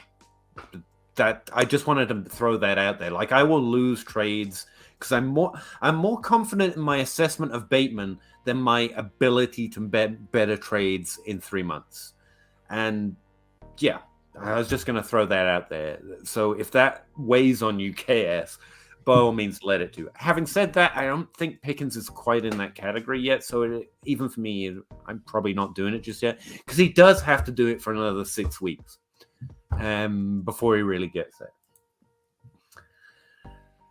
Olave, on the other hand, is the opposite. Sean made a cascading trade. First traded Kelsey and Curtis Samuel for Pitts and Garrett Wilson. Then traded Wilson and Pitts for Barkley, Amari Cooper, and Higbee. Traded Kelsey and Curtis Samuel for Pitts and Garrett Wilson, then traded Wilson. So you traded Kelsey and Curtis Samuel for Barkley, Cooper, and Higbee. Yeah. And I like that. Yeah. I mean, Kelsey is Kelsey, but Barkley is Barkley. Cooper scoring really well, and Higbee is actually also. Yeah. So I like that. And you aged down from 31 or 32. So I like it. There you go. Frank Ann, can you guys imagine doing high knees in the aisle of an airplane? I gotta feel like the high altitude would just make my knees hurt worse somehow. Like I don't know how. I can't imagine me doing high knees. But you gotta get in the right frame of mind, Frank. You gotta be unlimited. You gotta eat the sandwich through the paper or whatever the hell that weird commercial is. Unlimited. If Russell Wilson is doing some kind of living art piece, respect. It feels that way, right? But I think he shouldn't have done it. And if he's not, like, we as a society might have failed him. Because if this is really him, he's... Season 4 of Westworld. Season 4 of Westworld is going to be the story of how the Russell Wilson robot escaped from the Westworld sports complex and snuck out into the real world, started to play baseball, decided that he was going to play football. Only found the good part of the internet. Like he found his way onto Datternet, like... When you're like 12 years old and you're just starting to get some hormones, and like in your head you imagine how cool it would be to act like such a tough, cool, braggadocious guy. And that one guy you had in your school that was trying to be that guy, constantly bragging and talking about how hard he's working, but it always came off weird. Like, I exercise when other people sleep. Yeah. Like that's not hitting the mark you think it is. It's like Russell Wilson either is a living art piece or never aged past that point where he doesn't realize the thing he's saying he thinks makes him sound cool makes him sound stupid. If you know what I mean? Like that braggadocious 12-year-old, like, I work out when other people sleep on the plane. Like, dude, that's not making you sound the way you think it's making you sound. I don't know. I really think he's just leaning into it at this point. I hope so, because if so, that it's doing a very good job. Pete, you got to go to the next. Yeah, this is the one. Hey, Peter, just popping in to say I was right about Paris Campbell. If you recall, I said he would finally break out this season. I'm going to argue about the definition of breaking out a little bit. Say they have to be, He's done what he's done these past 2 games a couple of times. Every time he's been healthy, he has done this. It's just that part that needs to be circled and fingers crossed and prayed on, like prayer hands and all of that stuff. Like if he could stay healthy, then this is what he is. Between the last 2 games and that one game in his first season, we're now dealing with the full-on Terrence Marshall sample size that had everyone convinced he was great. 3 games. So, go you. I'm rooting for him. Jesus. More players need to be able to... You are a lying liar face who lies. Okay, more people will need to be able to come back from an injury and not have just been wiped out by their team. Because it does happen. I think a lot of the signal we catch is teams move on when players could have come back and showed more of what they could have been. So all I know is Zach Pascal has 6 catches for 39 yards on the best offense in the NFL in Philadelphia. That's all I know, Peter. And Paris Campbell. Is that all you know? Is doing Paris Campbell things. Oh, best 6 catches yours, buddy. Recovering really truther. Contending 12-team Superflex, 2 tight end premium, full PPR, half-point first down bonus. I'm impressed with myself. I'm going to stop for a minute and appreciate that I was able to decode FD like mid-sentence. Like I didn't even like go. Good for you. Give London and AJ Dillon. Get a lot. Yes. Olave, please. Olave over London at this point. Is that crazy? I mean, it is, like you said, with the trade calculator, but no. Like, and I think like London's been good. They just don't want to use him. You're just having to figure out what they're doing in Atlanta. But Olave has been amazing and has been throwing the ball. So, I feel bad because Wilson and London both did enough early. I felt like we had to take it. Remember, they're good, even if they struggle later.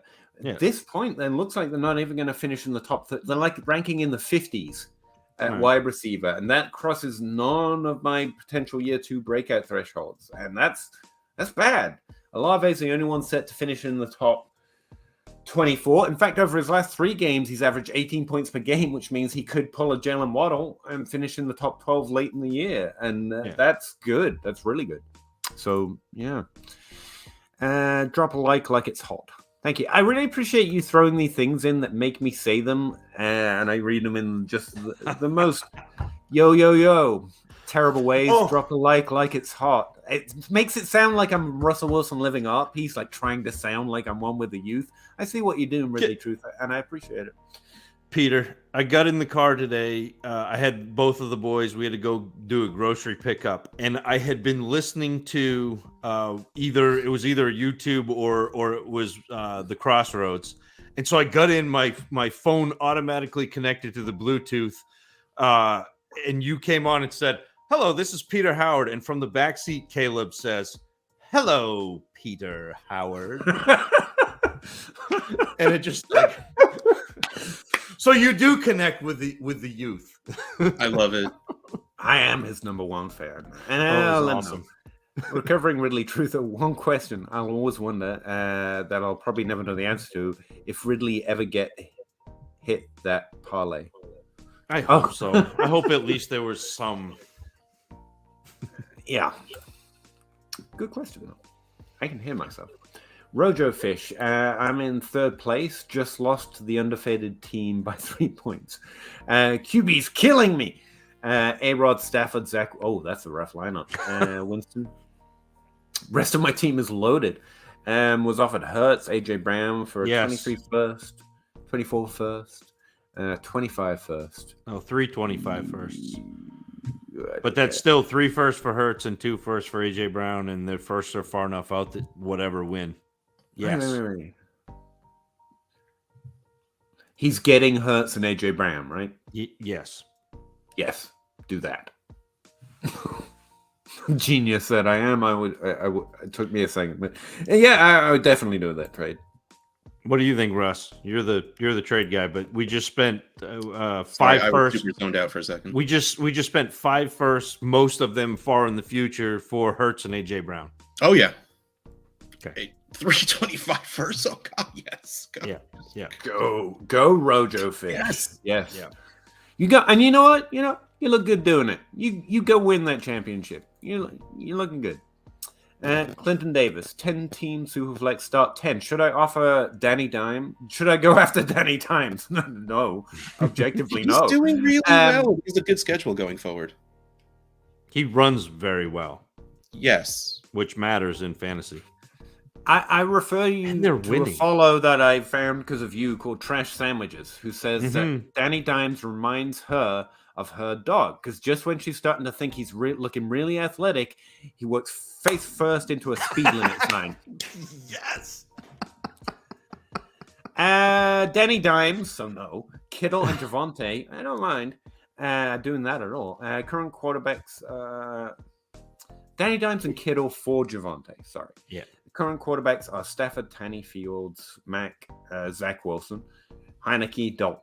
It's that kind of year, isn't it? Yeah. Just lost started for the season now, so she's really trying to add Kittle for Javonte. That's what that trade is for me. I like Kittle. Seems like it, yeah.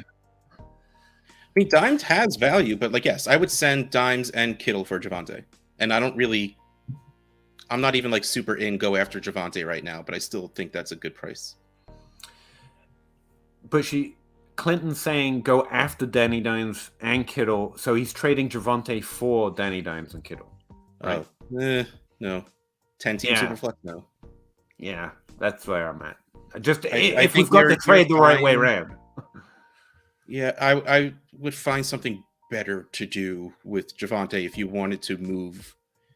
Because if you're trading in 10-team Superflex for a quarterback when you already have middling quarterbacks, Javonte and Mac, if there's still a Mac person in your league, and go get Hurts.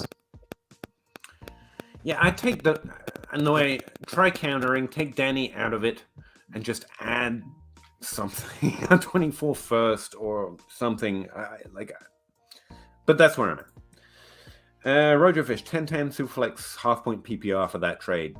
Don't even mind. Go. I would do that. Cascade trades equals white elephant gift sharing at Christmas. Yeah. Yep. I don't get that one. They also call it a Yankee swap. I don't know what you would call it in England, Peter, but it's when there are 10 people, everybody brings a gift, and then you don't know which gifts are what. You open one up, and then you can either keep that gift or trade it for the next gift. That's nice. I'm in Kentucky, just to clarify. I don't know what they call it here too. I never heard of that. It sounds fun. I've also heard it LeBron. called Dirty Santa or something like that. I thought it was a Billy Bob Thornton movie. That different. sounds like something very different. Sounds like an Urban Dictionary thing. I have Swift and ETN in a building team with 3 potential top 3 picks and Superflex. Should I try to move either of those 2 players, knowing the running backs that are coming out next year? ETN's an easy trade for me right now, especially if you're rebuilding. I feel like we had the same question from a different person with the 2 same running backs. Yeah, it's always ETN and Swift. I would hold Swift and sell ETN in almost all situations. Almost all. Adam Klein, should I trade Khalil Herbert for Elijah Moore straight up? That's an interesting question. Someone's overpaying for Herbert, but I kind of get it. I want more in a vacuum here. Khalil Herbert's a really interesting upside, though. I get it. But, okay. So Khalil Herbert's interesting upside, but will also be replaced by whoever they draft to replace David Montgomery. It's not going to be Khalil Herbert's backfield. It won't be. I'm sorry. He does well, and whenever they put him in, he's fine. Yeah, he's good. But I would rather have the ceiling potential of Elijah Moore. Yes, Adam, I would do that. I think you can find Khalil Herbert every year on your waiver wire. That's a yes. That is fair. Yeah. Again, I went with the Moore side. We don't normally have as clear a view of what they can do with the job, but that's neither here nor there. Thomas H. Inbox trade. Give Kamara and Goddard. Get DK James Robinson. Mm-hmm. Yes. In Dynasty, the DK side just wins. Was contending, but want to move Kamara sooner rather than later. Yeah, I get that too. And James Robinson's probably going to get a value bump once he starts playing again too. So, yeah, I like that. Mm-hmm. Can someone take over for me reading in a second? Just want to Recovering Ridley Truther started tracking how many offers I send per day for 1 week across 54 leagues, dude. This really is you, Russ. In 2 days, did 15 day 1 and 21 day 2. I chased the thrill of an accept notification. I get it, man. I mean, I never got up to the level of 54 leagues. I know he does a lot more portfolio-esque than I ever have the energy for anyway. But no, that's awesome. I love it. And I mean, I've probably sent more than 15 today, and I'm in literally half the leagues. So yeah, no, that's awesome. I love it. Next question, even though we can't put it on the list. Sean says, real cascading trade I did, traded Kelsey. We read that already. Recovering Ridley Truther again. Is anyone else noticing this year people are more greedy than usual with their older 28-plus-year-old vets, especially teams in 9th to 12th place, process over players? No, honestly. I haven't seen the bad teams holding on to old players.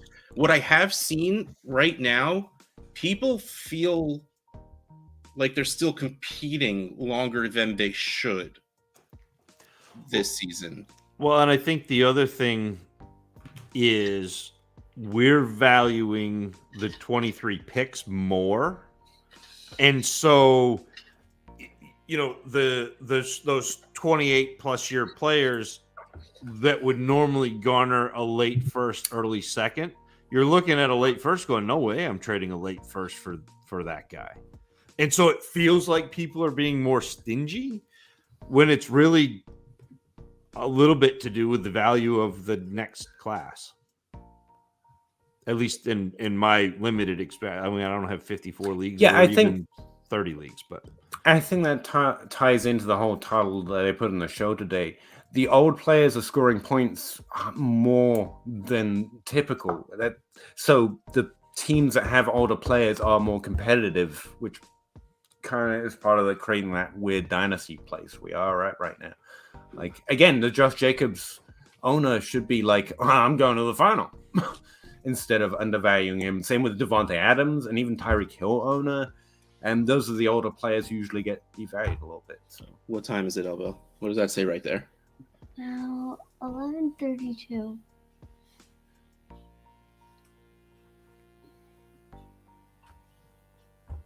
So you can say that's Peter and that's Zach.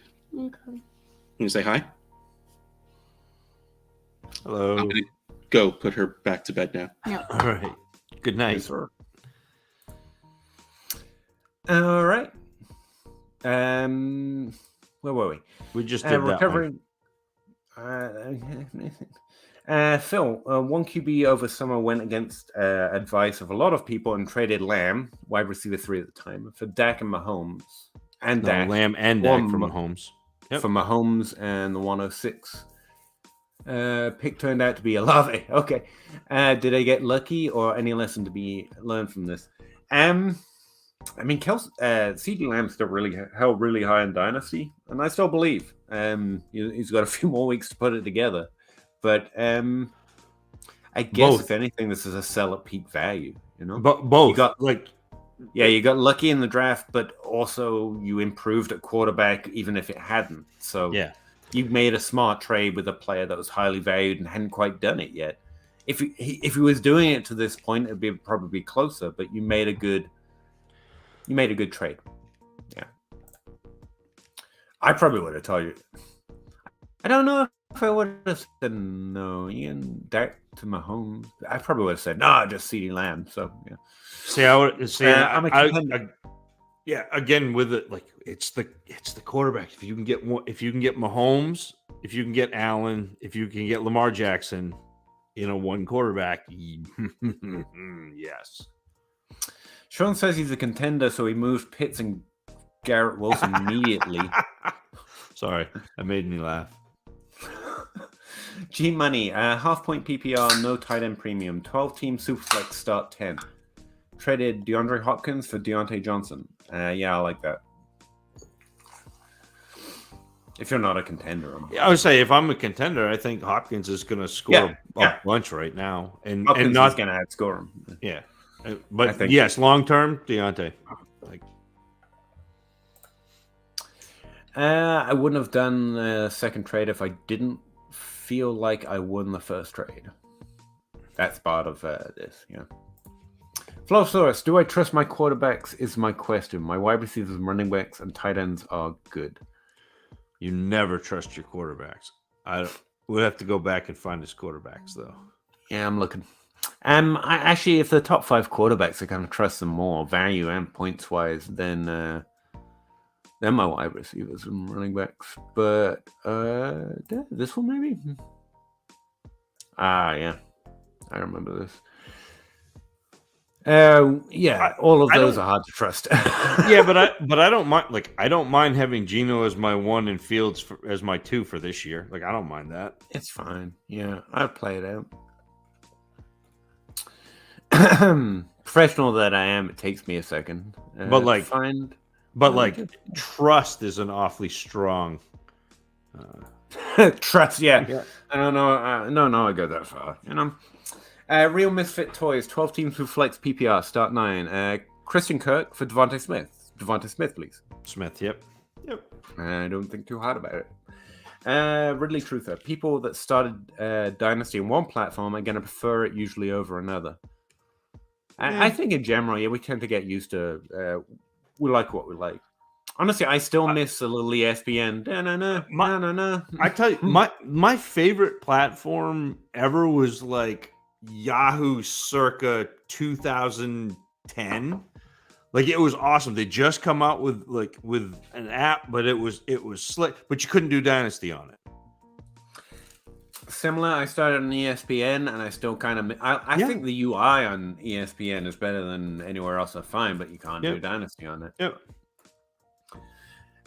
Top 6 total points 4. Oh, so now we're back to where that's his team he was with competing. Those quarterbacks. Yep. Yeah. You just play and guess them every week at quarterback, but I would keep rolling it. Sold Devontae Foreman for 23 third. It's a little low. Yeah, I'd probably Second want a is probably where second. I'd probably hold out until he had a big week and then try it again. But I don't hate it. Yeah. I was just offered a third for Tim Patrick, and that's also I guess do it. And I turned it down because I don't want a third. You know, it's But like I'd rather have a third than you Tim have to Patrick. trade I know. things people like to get trades done. We were always equating players to values. But Like 3 picks, 4 picks. But at the end of the day, if I don't want the fucking third, then you just don't get the play. You're gonna have to make a trade where I but get something I'm interested. That's the one though. To me, Peter, is there are more people in my league who will value a third than there are people who will value Tim Patrick. So I'd rather have the third to package with something than Tim Patrick to package with something. So I mean, I will fully agree with that, but only when my team is building. Like I'm bad, my team's in trouble. yeah. Do I willingly accept the process? If my team's fine and I am the one guy in the league who will like Tim Patrick a little bit. Like I'm just going to keep rostering them. But sorry, that's neither here nor there. Would you trade Deontay for Pickens straight up? Well, you're buying back years, but I don't I'd think. still rather have Again, Deontay, but yeah. I expect Deontay to be the wide receiver one, so no. But I think the value's not far off for most people right now. But for me, take Deontay. Thanks for info. I may see what happens next week and try to sell after that. If I'm not doing well. Yeah, you got a little time, where you still got value players on your team too. You're not rebuilding. You just get to play it out sometimes.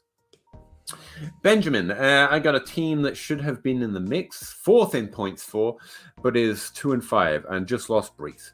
Previously lost Lance and 223 first, but no 24 first. Healthy team remaining is below. You actually called Zach Reed, and this is your Scott Fishbowl team because that's like healthy points for struggling with start-sit decisions. Yeah, but I'm still doing well in even though in spite of me, I'm still doing well in the Scott Fishbowl. I think you're fine. He doesn't have JT's just starting to come back. Kamara's fine. Saquon's good, great even. Like I think you're fine. Like I play this one out. I don't see a lot of you're dead next year if you don't win. You've got plenty of young players. You got Waddle. The wide receiver calls a little old outside of that, but I'm fine with it. I mean, not. I mean, you got Higgins and Waddle, so it's. I didn't see Higgins. Yeah, right. Man. How is it in an uphill? I'm struggling. Like you've got Saquon and JT's back, but even if JT remains injured, you're starting Saquon and Kamara at running back. There's 2 top 12 running backs. Deontay's top 24. Higgins is top 24. He's a little injured right now. Sutton's top 24. Like you don't have the real punch at wide receiver, but you're solid, and you have Andrews giving you a points per game. Like I think this is easily a playoff team. Well, but the problem is though, if you're in a league that doesn't, so most of my leagues, Benjamin, and this is something that you could try to put through with your commissioner, not necessarily for next year, but the year after, because that's how we try to do it. Is if we're making a change to the league rules, we do it 2 years out. We award the last spot or the last 2 spots, depending on my league, to the highest total points of a team that's not already in the league, the playoffs based on record. So if it's a 12-team league and we do 6 playoff teams, the top 4 are based on record. 5 and 6 are the top 2 points for not already in that top 4 in record. So it kind of accounts for you having bad luck, having that variance hit you where like you're 4th in points for, but you still are 2 and 5.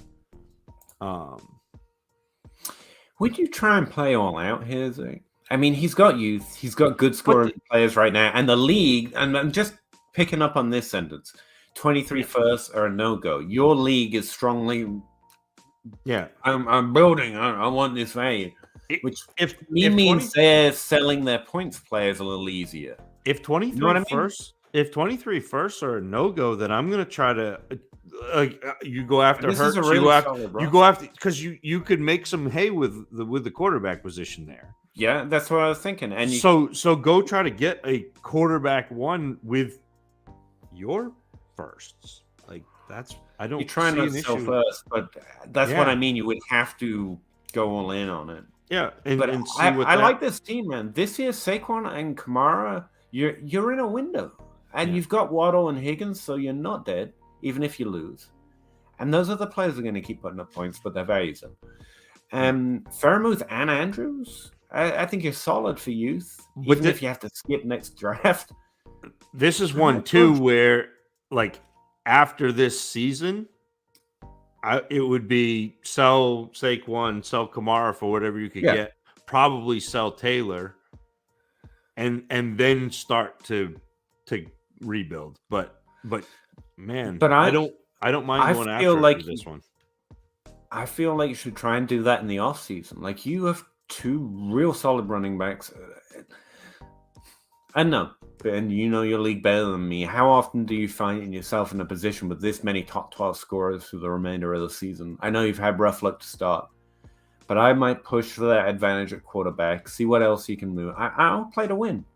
I think this is a really solid roster to make that move, and it's probably a little easier this year to try to win rather than try to tank. And then in this offseason or after the draft, or you can start selling off and being, okay, I need to acquire more value. And if you've got a win, that feels so much better doing it after you've just won. And also go look at teams that are non-contenders and go look for the DeAndre Hopkins, go look for the Austin Eckler, go look for the Josh Jacobs. And if they're on any of those rosters, you may be able to get them for even a little less than those older players that are winning now. But I'm just...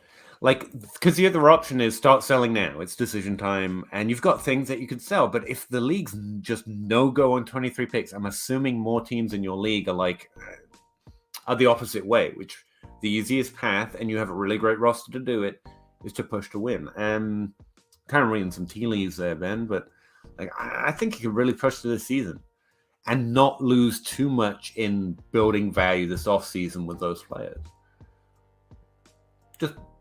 That's where my head would be at. I'll be sending Trez to try and do that, to be honest. Three of my friends. Hey, Kane. Tim Shady. Sup, guys? Are you higher on Fields now? Yeah, I am. I can admit an L here. I thought I put him in the Zach Wilson conversation. Zach Wilson's going as we kind of expected. And I did try and say positive, I hope, for Fields, but I lowered him in ranks. And the last 3 games, he looks more positive. I do think I've got him on that. I would take 400, even though I expect he could go up to $700 in value later, just because I'm still a little skittish. But he's been great. He's been okay. So he still had the last 3 games. You say he's been solid. And mine's just for a fantasy reflection. Well, but he's thrown for 208 yards. 190 yards and 179 yards. It just so happens that they've kind of designed more runs for him, which is good. Now, I'm not saying that's not good. He's run for 47, 88, and 82 with a touchdown. So that's where you're getting your points from. So, he hasn't been as good as you think he has. In terms of actual quarterback, I get it. But to me, he's still he's always where he has been. I had him as the quarterback 2 in that class. I think he's really good, but there are a lot of he sometimes is slow processing, and you've seen that. And having a bad offensive line and having a fairly vanilla offense without a lot of if the team keeps leaning into it though, what he is, and they build a Josh Allen offense around him, not that he's going to be Josh or a Lamar Jackson offense around, and they stick with it. They just said that they've started to steal plays from Baltimore, which they absolutely should.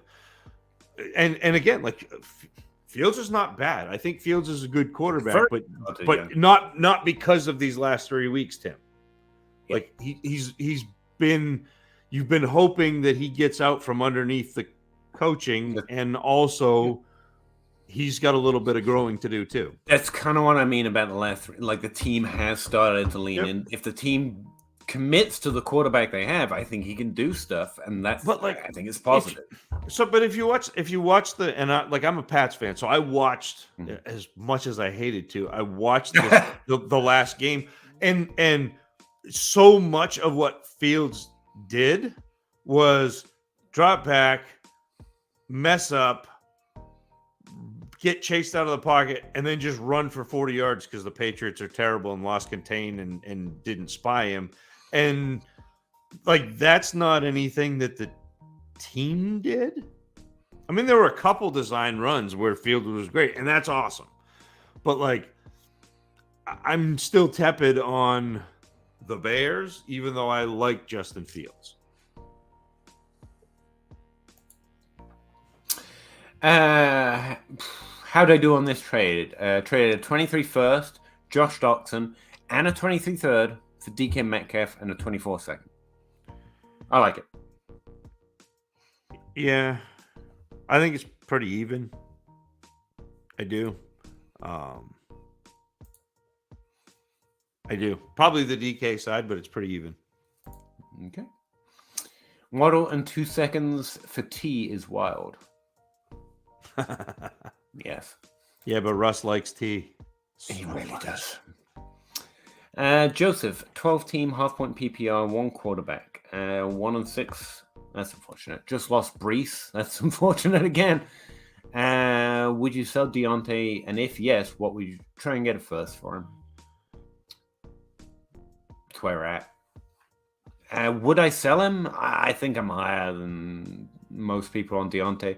I think I'd find better value on Pittman, but you're going to point out I hate Pittman. I mean, sell Wandell and sell Wandell and Hardman on hype.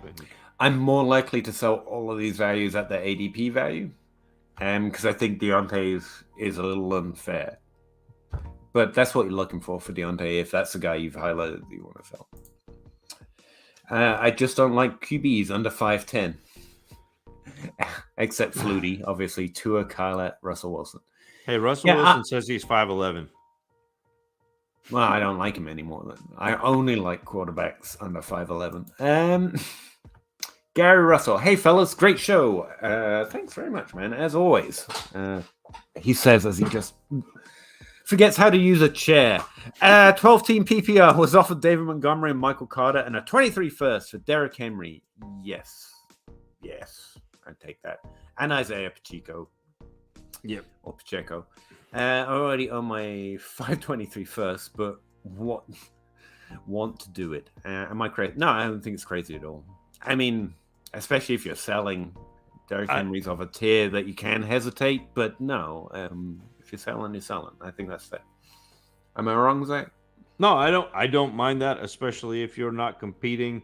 And my guess is if you already have 523 firsts, you're probably not competing.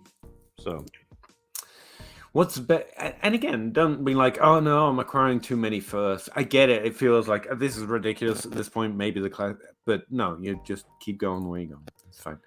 That's the best dab emoji YouTube has. The elbow cough.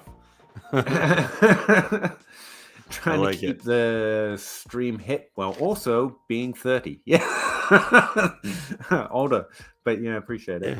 JCast, you are not in a simulation. My second comment was a different question. Was it?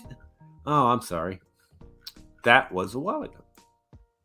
However, I still would like to say I'm probably in a simulation. 12-team, 1 PPR, 1 QB. Would you trade a 223 first, 224 first? That is a lot. No, I would not. For Jonathan Taylor and Hollywood Brown and Devontae Smith. Let's see. 3, 4. No. I think you're heavy by the seconds. Well, Jonathan Taylor's worth 3. And that's there. And then Hollywood Brown's worth 1. That's 4.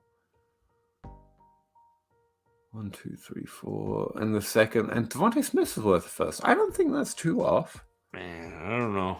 I don't think Taylor's quite 3, but maybe. It's honestly where you can start asking where those 23 firsts are. Yeah. Honestly, and if any of them look like they're early, the answer's no. But if they're not, if they're late especially, I'll be like, yeah, sure. No. Fair enough. Getting a lot wrong today. Well, no, but this is the time. So, this is the point in, although his value's down because he's not scoring right now, but this is the point in Jonathan Taylor's career where I'm trading Jonathan Taylor. That's fair. Yeah, that was what I was hesitant. Like, I don't want to buy into Jonathan Taylor at this point. So, with running backs, I'm getting 2 good years out of them, 3 at the most before I trade them to go get Devontae Smith, Olave, Jalen Waddle, the young proven wide receivers, and a pick, because you can do that. If you threw an Olave, the Smith was on the other. Like, I'm looking. Yeah. So you're right. Yeah. Give Kenneth Walker, get London, and a 24. Yes. Yep. Yes. And Kenneth Walker's going to be good, by the way. As much as he doesn't have to catch passes to do it, he's going to impress us down the stretch. He's on the exact right team for it. We said that last week. He's the best runner. Kenneth Walker bad sell. So Kenneth Walker in this class is the Nick Chubb in the 2018? Because that was the Barkley. Yeah, it was Barkley and Chubb. And so, and it's not saying that Walker is bad, but Nick Chubb has been absolutely incredible. He is first in rushing yards, first in yards after contact, first in rushing touchdowns, first in forced missed tackles, first in explosive runs, and is trailing Austin Eckler by 37 points overall, and is running back 4 in points per game behind Eckler, Barkley, and Josh Jacobs. So again, it's not to say Walker isn't awesome. It's not to say Chubb isn't awesome. Pass catching matters so much.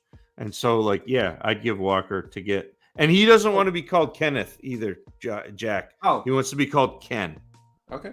So, and you're not going to get a Ken Walker with that 24 first either. And London is struggling lately, but it's just where the value moves. Like, if I'm on a team that's winning, if points matter to me right now, then it's Walker. Yeah.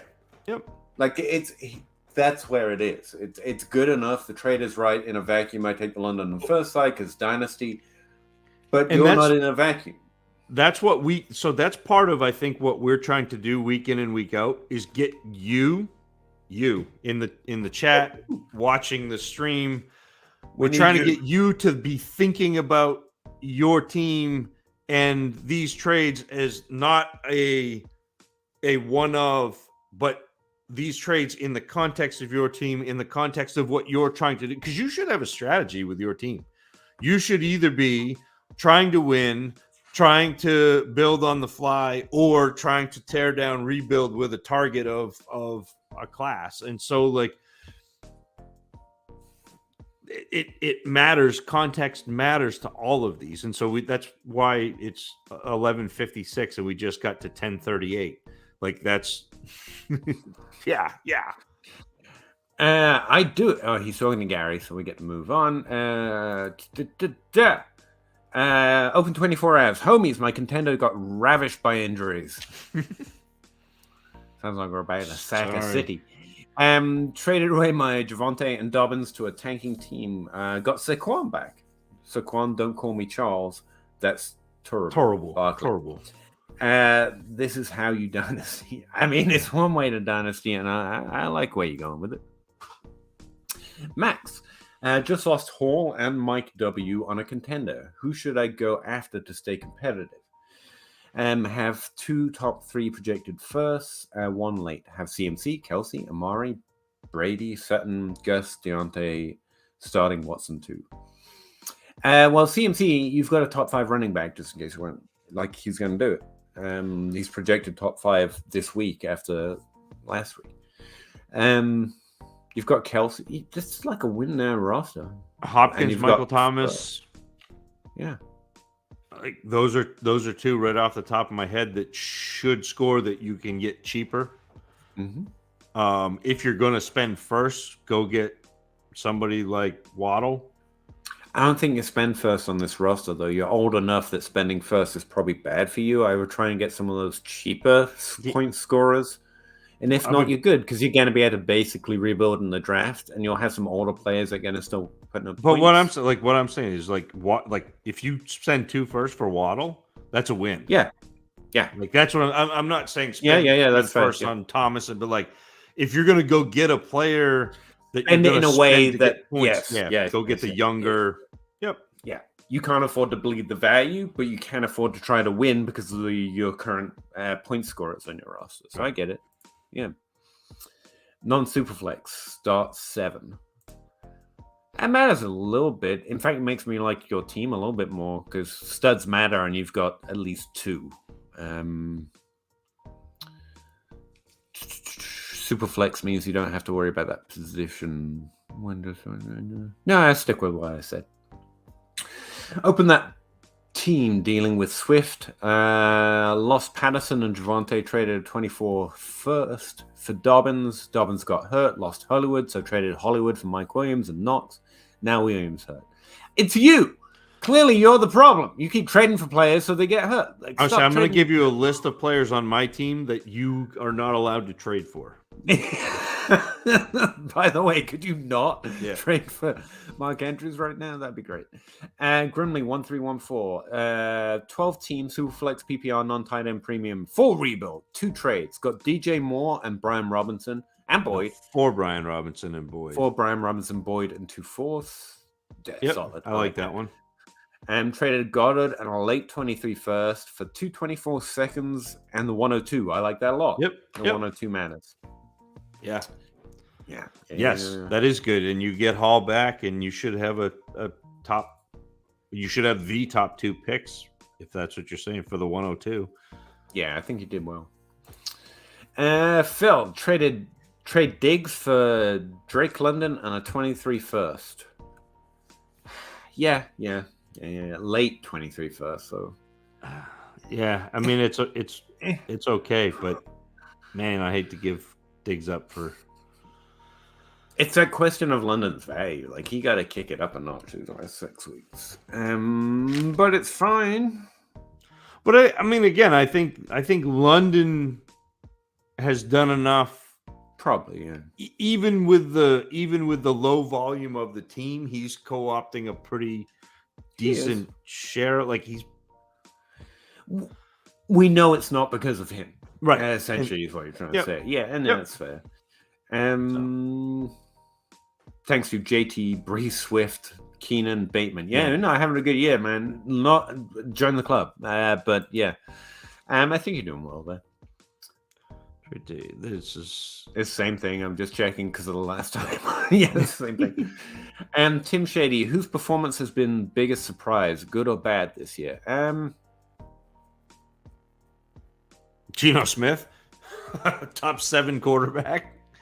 Actually, yeah, didn't even come to mind, but yeah, that's a good one. Honestly, I'll own up to not thinking this. I knew Jacobs had top 12. Josh Jacobs had top 12 in his outcomes. He's done it several times. But if I thought anything like this was possible because of the downgrade of the rest of the position, I would have been much higher on him. I think, yeah, probably biggest miss. But so much of this is touchdowns too. Like not that you can take that away, but that like the variance in touchdowns and the high rate of touchdowns, like that's going to come down. Yeah, he's getting a touchdown every 129 yards total yards. Nick Chubb's getting one every 100 yards because he's just but that's been ridiculous too. Like Austin Eckler, 92 yards per touchdown, but he's doing it in both sides of the game. To be fair, Orange you a little regression, but God that was I think that was Harstead who said all running backs are subject to touchdown regression with an asterisk except Austin Eckler. I have ETN, Swift, and 3 firsts and 2 seconds. I'm rebuilding, and I need their points off my team. What would you send as a starter trade with those pieces for Kitsu or Kyler? I would send Kyler. I would send Swift. Start again. You want Pitts or Kyler, or both, preferably, and those are the pieces that you have. For a start, don't go trading your first. He doesn't say if this is a super flex or not, but like ETM for Kyler sounds like a great trade. I don't think you get that done. I think it's closer Swift and Kyler. Okay, and I think you might have to, and you might have to throw seconds in with those, but like however they feel, yeah. I'm rebuilding. I have 223 firsts, 424 firsts. One this year will be the 102. If I can keep the 102, what would you give up for the 101? What's the 101 worth this year is essentially the question. And we were just talking about that with Russ, who tends to have a better angle on these kind of things. And it was essentially nothing. He will give up the 101 for almost nothing. Jamar Chase, Justin Jefferson, Josh Allen. So you can name a price, I guess. Well, I mean, you look at what Bijan Robinson is going to be the running back 1 next year, like coming into the season. The running back 1 right now is going off the board in startups at pick 8. So is the 9th player off the board, but coming off the average of pick number 8. So there aren't a lot of players that are. There aren't any trades I can think of that I would say you should do. You're giving up both those other firsts and a 24 first kind of a deal, and it's just to keep the depth at that point. If you can get it for less, if they will do it for another first and a 24 first, by all means send it. See if they'll take 2 for 1. Yeah, they might not be as down with Bijan as everyone else. I didn't pull that off, I know. But I would try it. But I can't think of any actual reasonable trade based on current value that I would do. It's one of those things. Brees and a 24 third for early 23 first, 24 second, 25 second.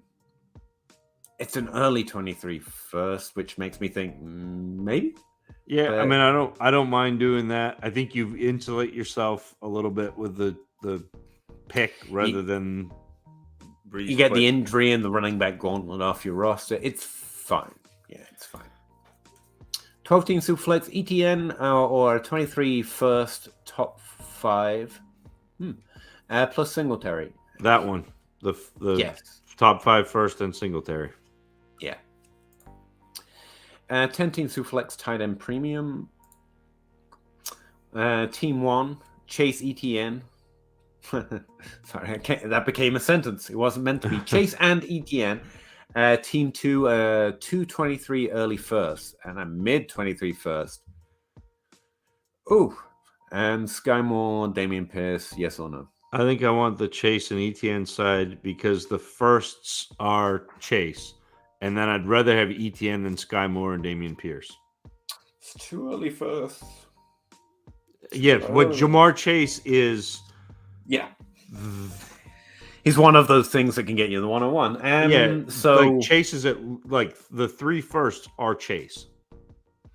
So I was going to answer this yes or no because that's specifically what you asked for, but yes or no to which side comes into play. So yes, the Chase side, no, the pick side in this instance.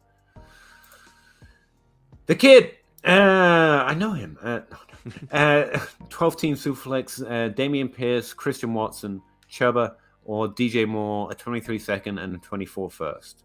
Pierce is worth the first, maybe a little more. Watson, it's the DJ Moore side, but it's gross. It's the DJ Moore side. But it's gross. It's a little gross. Unless you want points, and then it's the Pierce side. But what you have to add to a 24 first to get Drake London? A second and 23? Yeah. Yep. And I would do that. I think I would do that. 12-team Superflex, start 9, Jacoby, and a mid-24 second for a late 23 first. It's the first. Yes. It's the first. Jacoby's going to score points, though. You're going to have to eat that. I am. Okay. Find love. No, I don't need love. Who needs it? He's in Green Bay. Dynasty, 12-team Superflex, start 10, 2 tight end premium, 1.5 tight end premium. 2 tight ends, 1.5 tight end premium. 7, 223 first, mid to late. Mooney, Dubs, receive Mark Andrews. Yes. Yeah. I want Mark Andrews. Yep. Yeah. What to offer for Garrett Wilson? Mid to late 23 first. I'd try to get him for a 24 first and a second, but yes. I would prefer that, but yeah. Lakers ex-commander, hope you're all doing well. You'll give me a lot of good info. I appreciate that, man. Hopefully. Thanks. Chris Gifford, 12-team Superflex tight end premium. Debo, Diggs, and Geno Smith at 23 fourth for 223 firsts, and Robinson and a 23 third. All right. That's Wandale Robinson. Yeah, sorry, Rondo Robinson. I need the elephant metaphor. Debo Diggs side. Debo Diggs. 223 first for Debo Diggs, basically. Yeah, Debo Diggs. Easy. Once I figured it out. Last question on a 10-team Superflex half-point PPR league. Is it worth giving up Fields to go from a late first to an early first? I think that's a really smart and good question. Actually, it's the type of thing you're trying to tear up in value sneakily.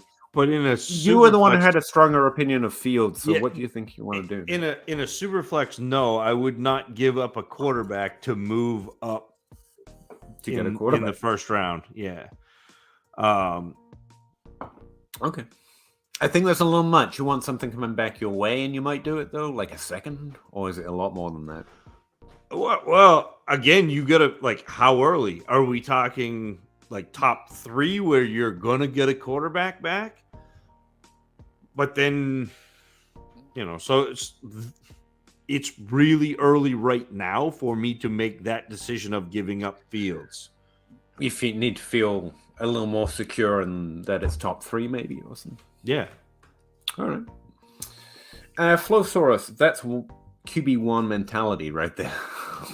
Probably high knees at 4 a.m. on a you got to get that work international flight. Yeah, he's got such a busy schedule, working out and preparing to play football games the rest of the week. He was doing grapevines through Heathrow. When they landed. The kid, 12-team Superflex, Trevor Lawrence or Cousins, and a 23 first. Cousins. It's a first, yeah. Even though I think Lawrence has looked decent. I'm really excited about Lawrence, to be honest, based on when he's been able to come back from that terrible season last year. Yeah. Chris Gifford, 12-team Superflex, Team 1. Justin Herbert, Team 2, 223. Herbert. First, mid, and thirds don't matter here. Yeah, it's just Herbert, man. 12-team Superflex, London or a mid 23 first.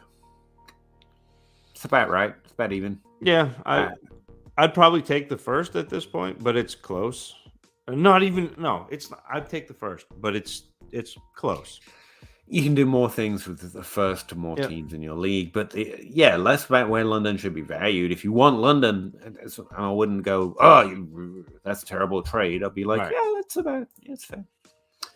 What is Brees's value in 23 picks right now? 2+, mid to late. It's going to be rough to. Again, his value is going to drop because we all drop their value, and we're going to rise them up when the workout video happens. So I think now's not the time to use his value. Yeah, I don't think I would trade picks for him right now. I think trade players to go get him, absolutely. But I don't think I'm trading 23 picks to go get. Yeah, because if you're trying to get Brees Hall, you're looking for future value, but you're trading future value to get Brees Hall, and that's it's counterproductive. Above grief, evening fellows, got an offer today. I send Ayuk, Snoop Connor, no idea, and a 23 first for London. It's too much. Ayuk, Yeah, don't do it. good. I don't really want to. Just wanted thoughts. 16 team. Yeah, 1 QB with IDP, by the way. 16 team are awful. They can be rough, my man. Yeah.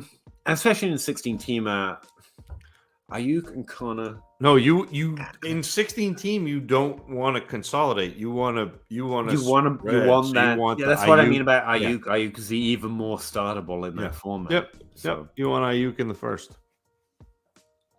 David Shaheen, no relation, I assume. 12-team Superflex start 11. Brees Hall and a late 23 third, or Marcus Brown and a mid to late 23 first.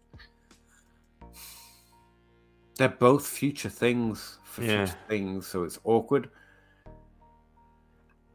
I think I take Brown on the first here. I can do more with that first. Yeah. The closer we get to the draft. It sucks. It sucks trying to trade Brees Hall right now. Or Marcus Brown for that matter, but he's a wide receiver, so he gets a little bit of a pass in Dynasty. Olave. But I think you can get more than just ETN for Olave.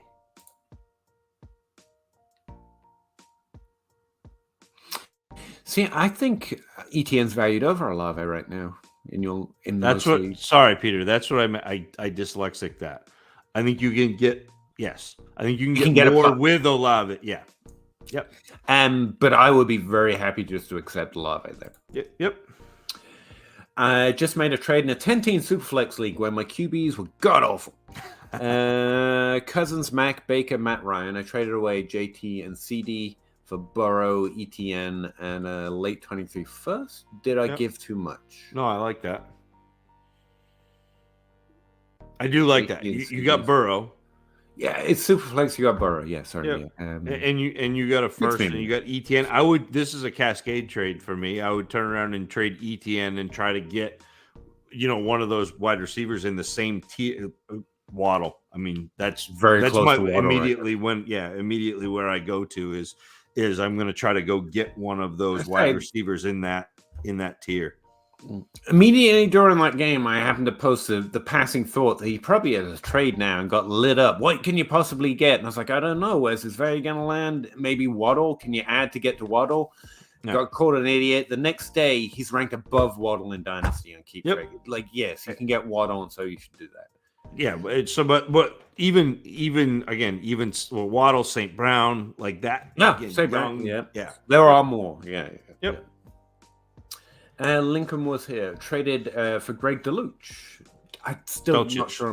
Dolchich, right? Yeah. And gave up Paris Camroy. It is a 1.510 in Premium Dynasty League. Thoughts? I like it. I think Deluche, whose name I do not say properly, and I apologize to his mother. Greg's a difficult one, okay? Showing some interesting signs actually over the last few weeks, and we had some hope from I like this. Yep. Move to tight end when you can of a deep wide receiver. Yes. Yep. I might start Andrews and Greg this week. Can I? Why not? He's averaging 11 and change over the first 2 games of his career. No, I was asking myself if I can remember how to type his name well enough. I can pull up his projection.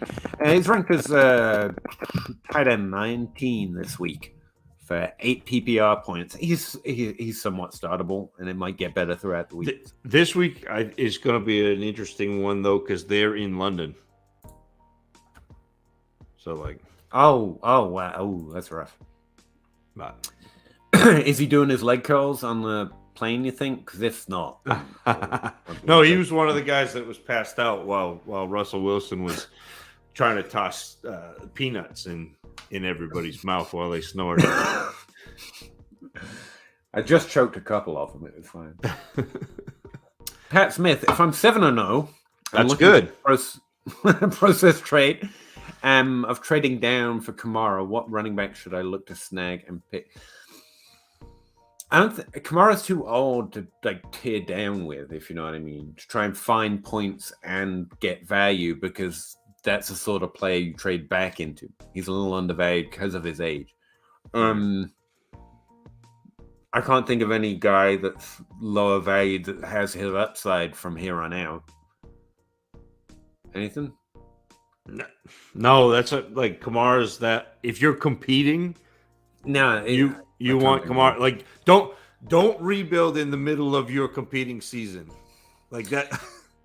I mean, in your league, if someone was like Damian Pierce is trash, and you want to trade back Kamara to Pierce, who's got a similar points per game outlook but is younger, Walker, but you're not going to get those guys. That's just your league being weird. There's no one in the ADP that fits that description that I can think of.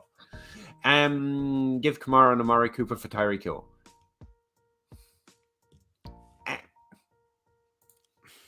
I would think in the same position over here, by the way. Does Tyreek Hill outscore Kamara week over week? He has. See, there it comes to do you need your running back one, though? Do you need more wide receiver 1 points? But yeah, Tyreek Hill in a vacuum, but I don't think that accomplishes you being a better winning team. You're a worse winning team now with wide receiver value at an older age. So it's Dynasty fine. But I don't think it helps your competing team. No. But yeah, Tyreek Hill, I guess. Deontay, Pickens, Keenan, Mike Williams. Sorry, I must miss that context. No, it's a Miller analogy. Right.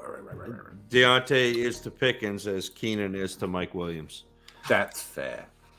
I think when Pickens Lance is better did than it, Mike Williams, but everyone loved him. I guess Lance did the same thing. I don't remember that, but it's so, yeah, probably. Well, Russell Wilson is making something of a career out of being made fun of for things. When Fields does it, he isn't as good. Oh, this was a Fields Lance. Oh, you mean the rushing thing? You see, Lance never really.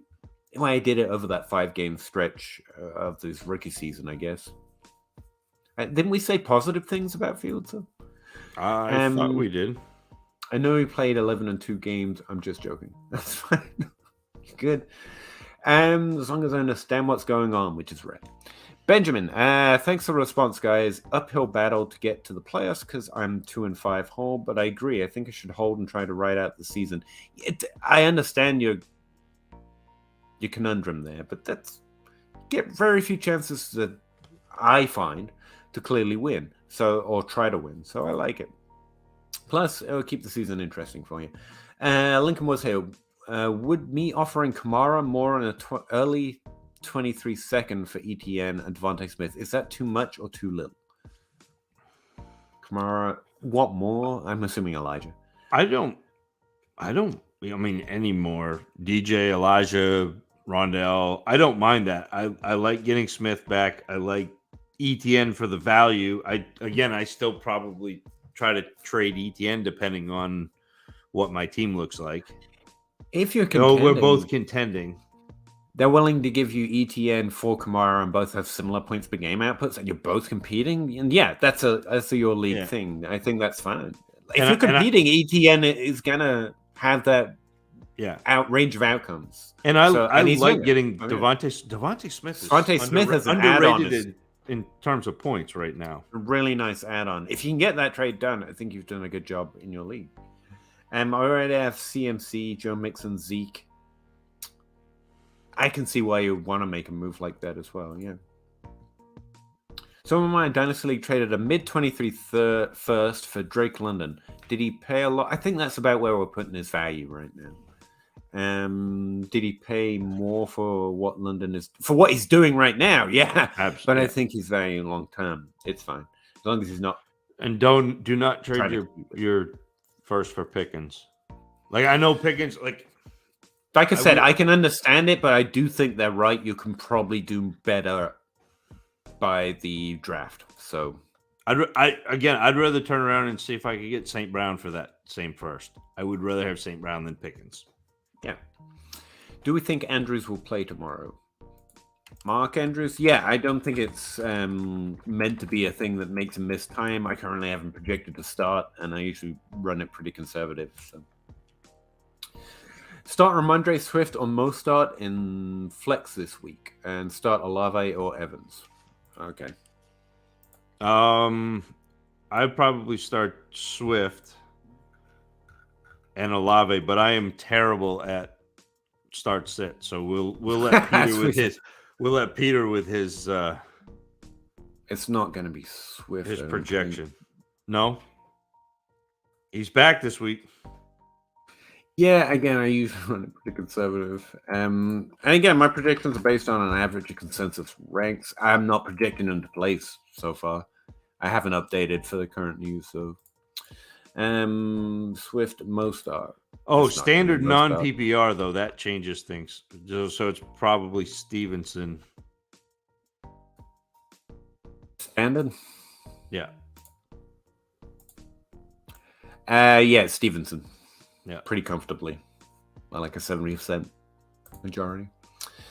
Oh, wait, the other one is Evans. I don't think Mike Evans is going to change it.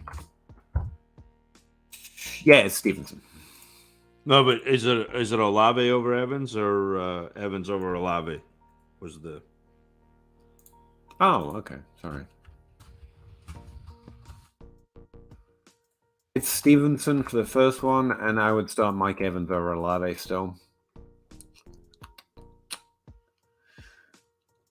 Yeah, the only ranking agency that I'm using that doesn't have Mike Evans over Olave as an overall start is no one.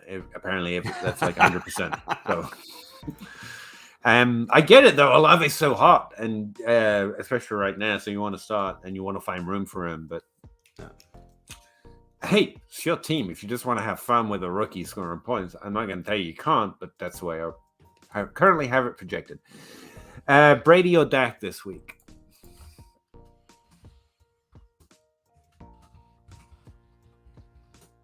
We need like a theme song as I do this one. Brady. We're a little bit hesitant on Dak just coming back, I guess. Well, not just, you know what I mean.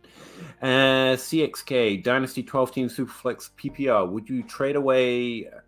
Which would you trade away for Olave? Swift or ETN? I would rather trade ETN.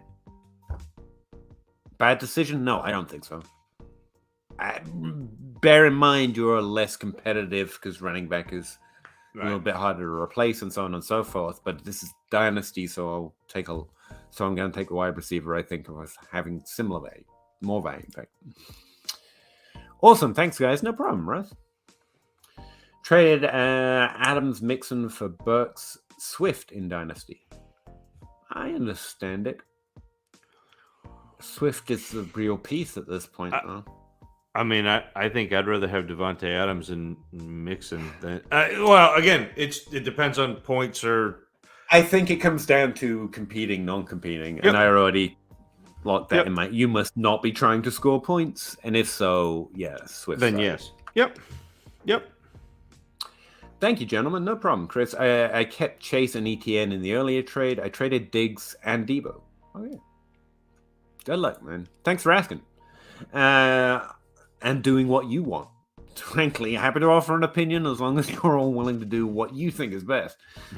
Or you can come back and blame me. I don't. It's fine. I also did the trade to get Justin Herbert. I honestly think that's a win. I mean, you're trading into one of the highest value assets in Superflex you can get at. He's so young. And he is, despite the Chargers' curse, really good. Rain H2O. If I could trade Hopkins for a mid 24 first, yeah. Unfortunately, he's gonna put up points. Yeah. But that's the kind of trade that I like to make because Hopkins is probably valued around a second, but a 24 first is a first. First is first. And it's very far away, but that just means it's gonna slowly accrue and Hopkins will be a historic wide receiver in the Hall of Fame by the time it happens, but it's not going anywhere. Flowsaurus, we got 5 more. ETN and Foreman or Olave and a 24 late second. I think it's Olave in the second. Yep. Yeah, it's the Olave side. And that seems to be the trade, by the way. If you want Olave, you have ETN, you can get that done. And again, it's not that ETN is bad. ETN no, he's is going good. to put up He's- points yeah. for the season, and he is young, pretty decent running back. But so much of what he does is just I don't see it as sustainable, but maybe.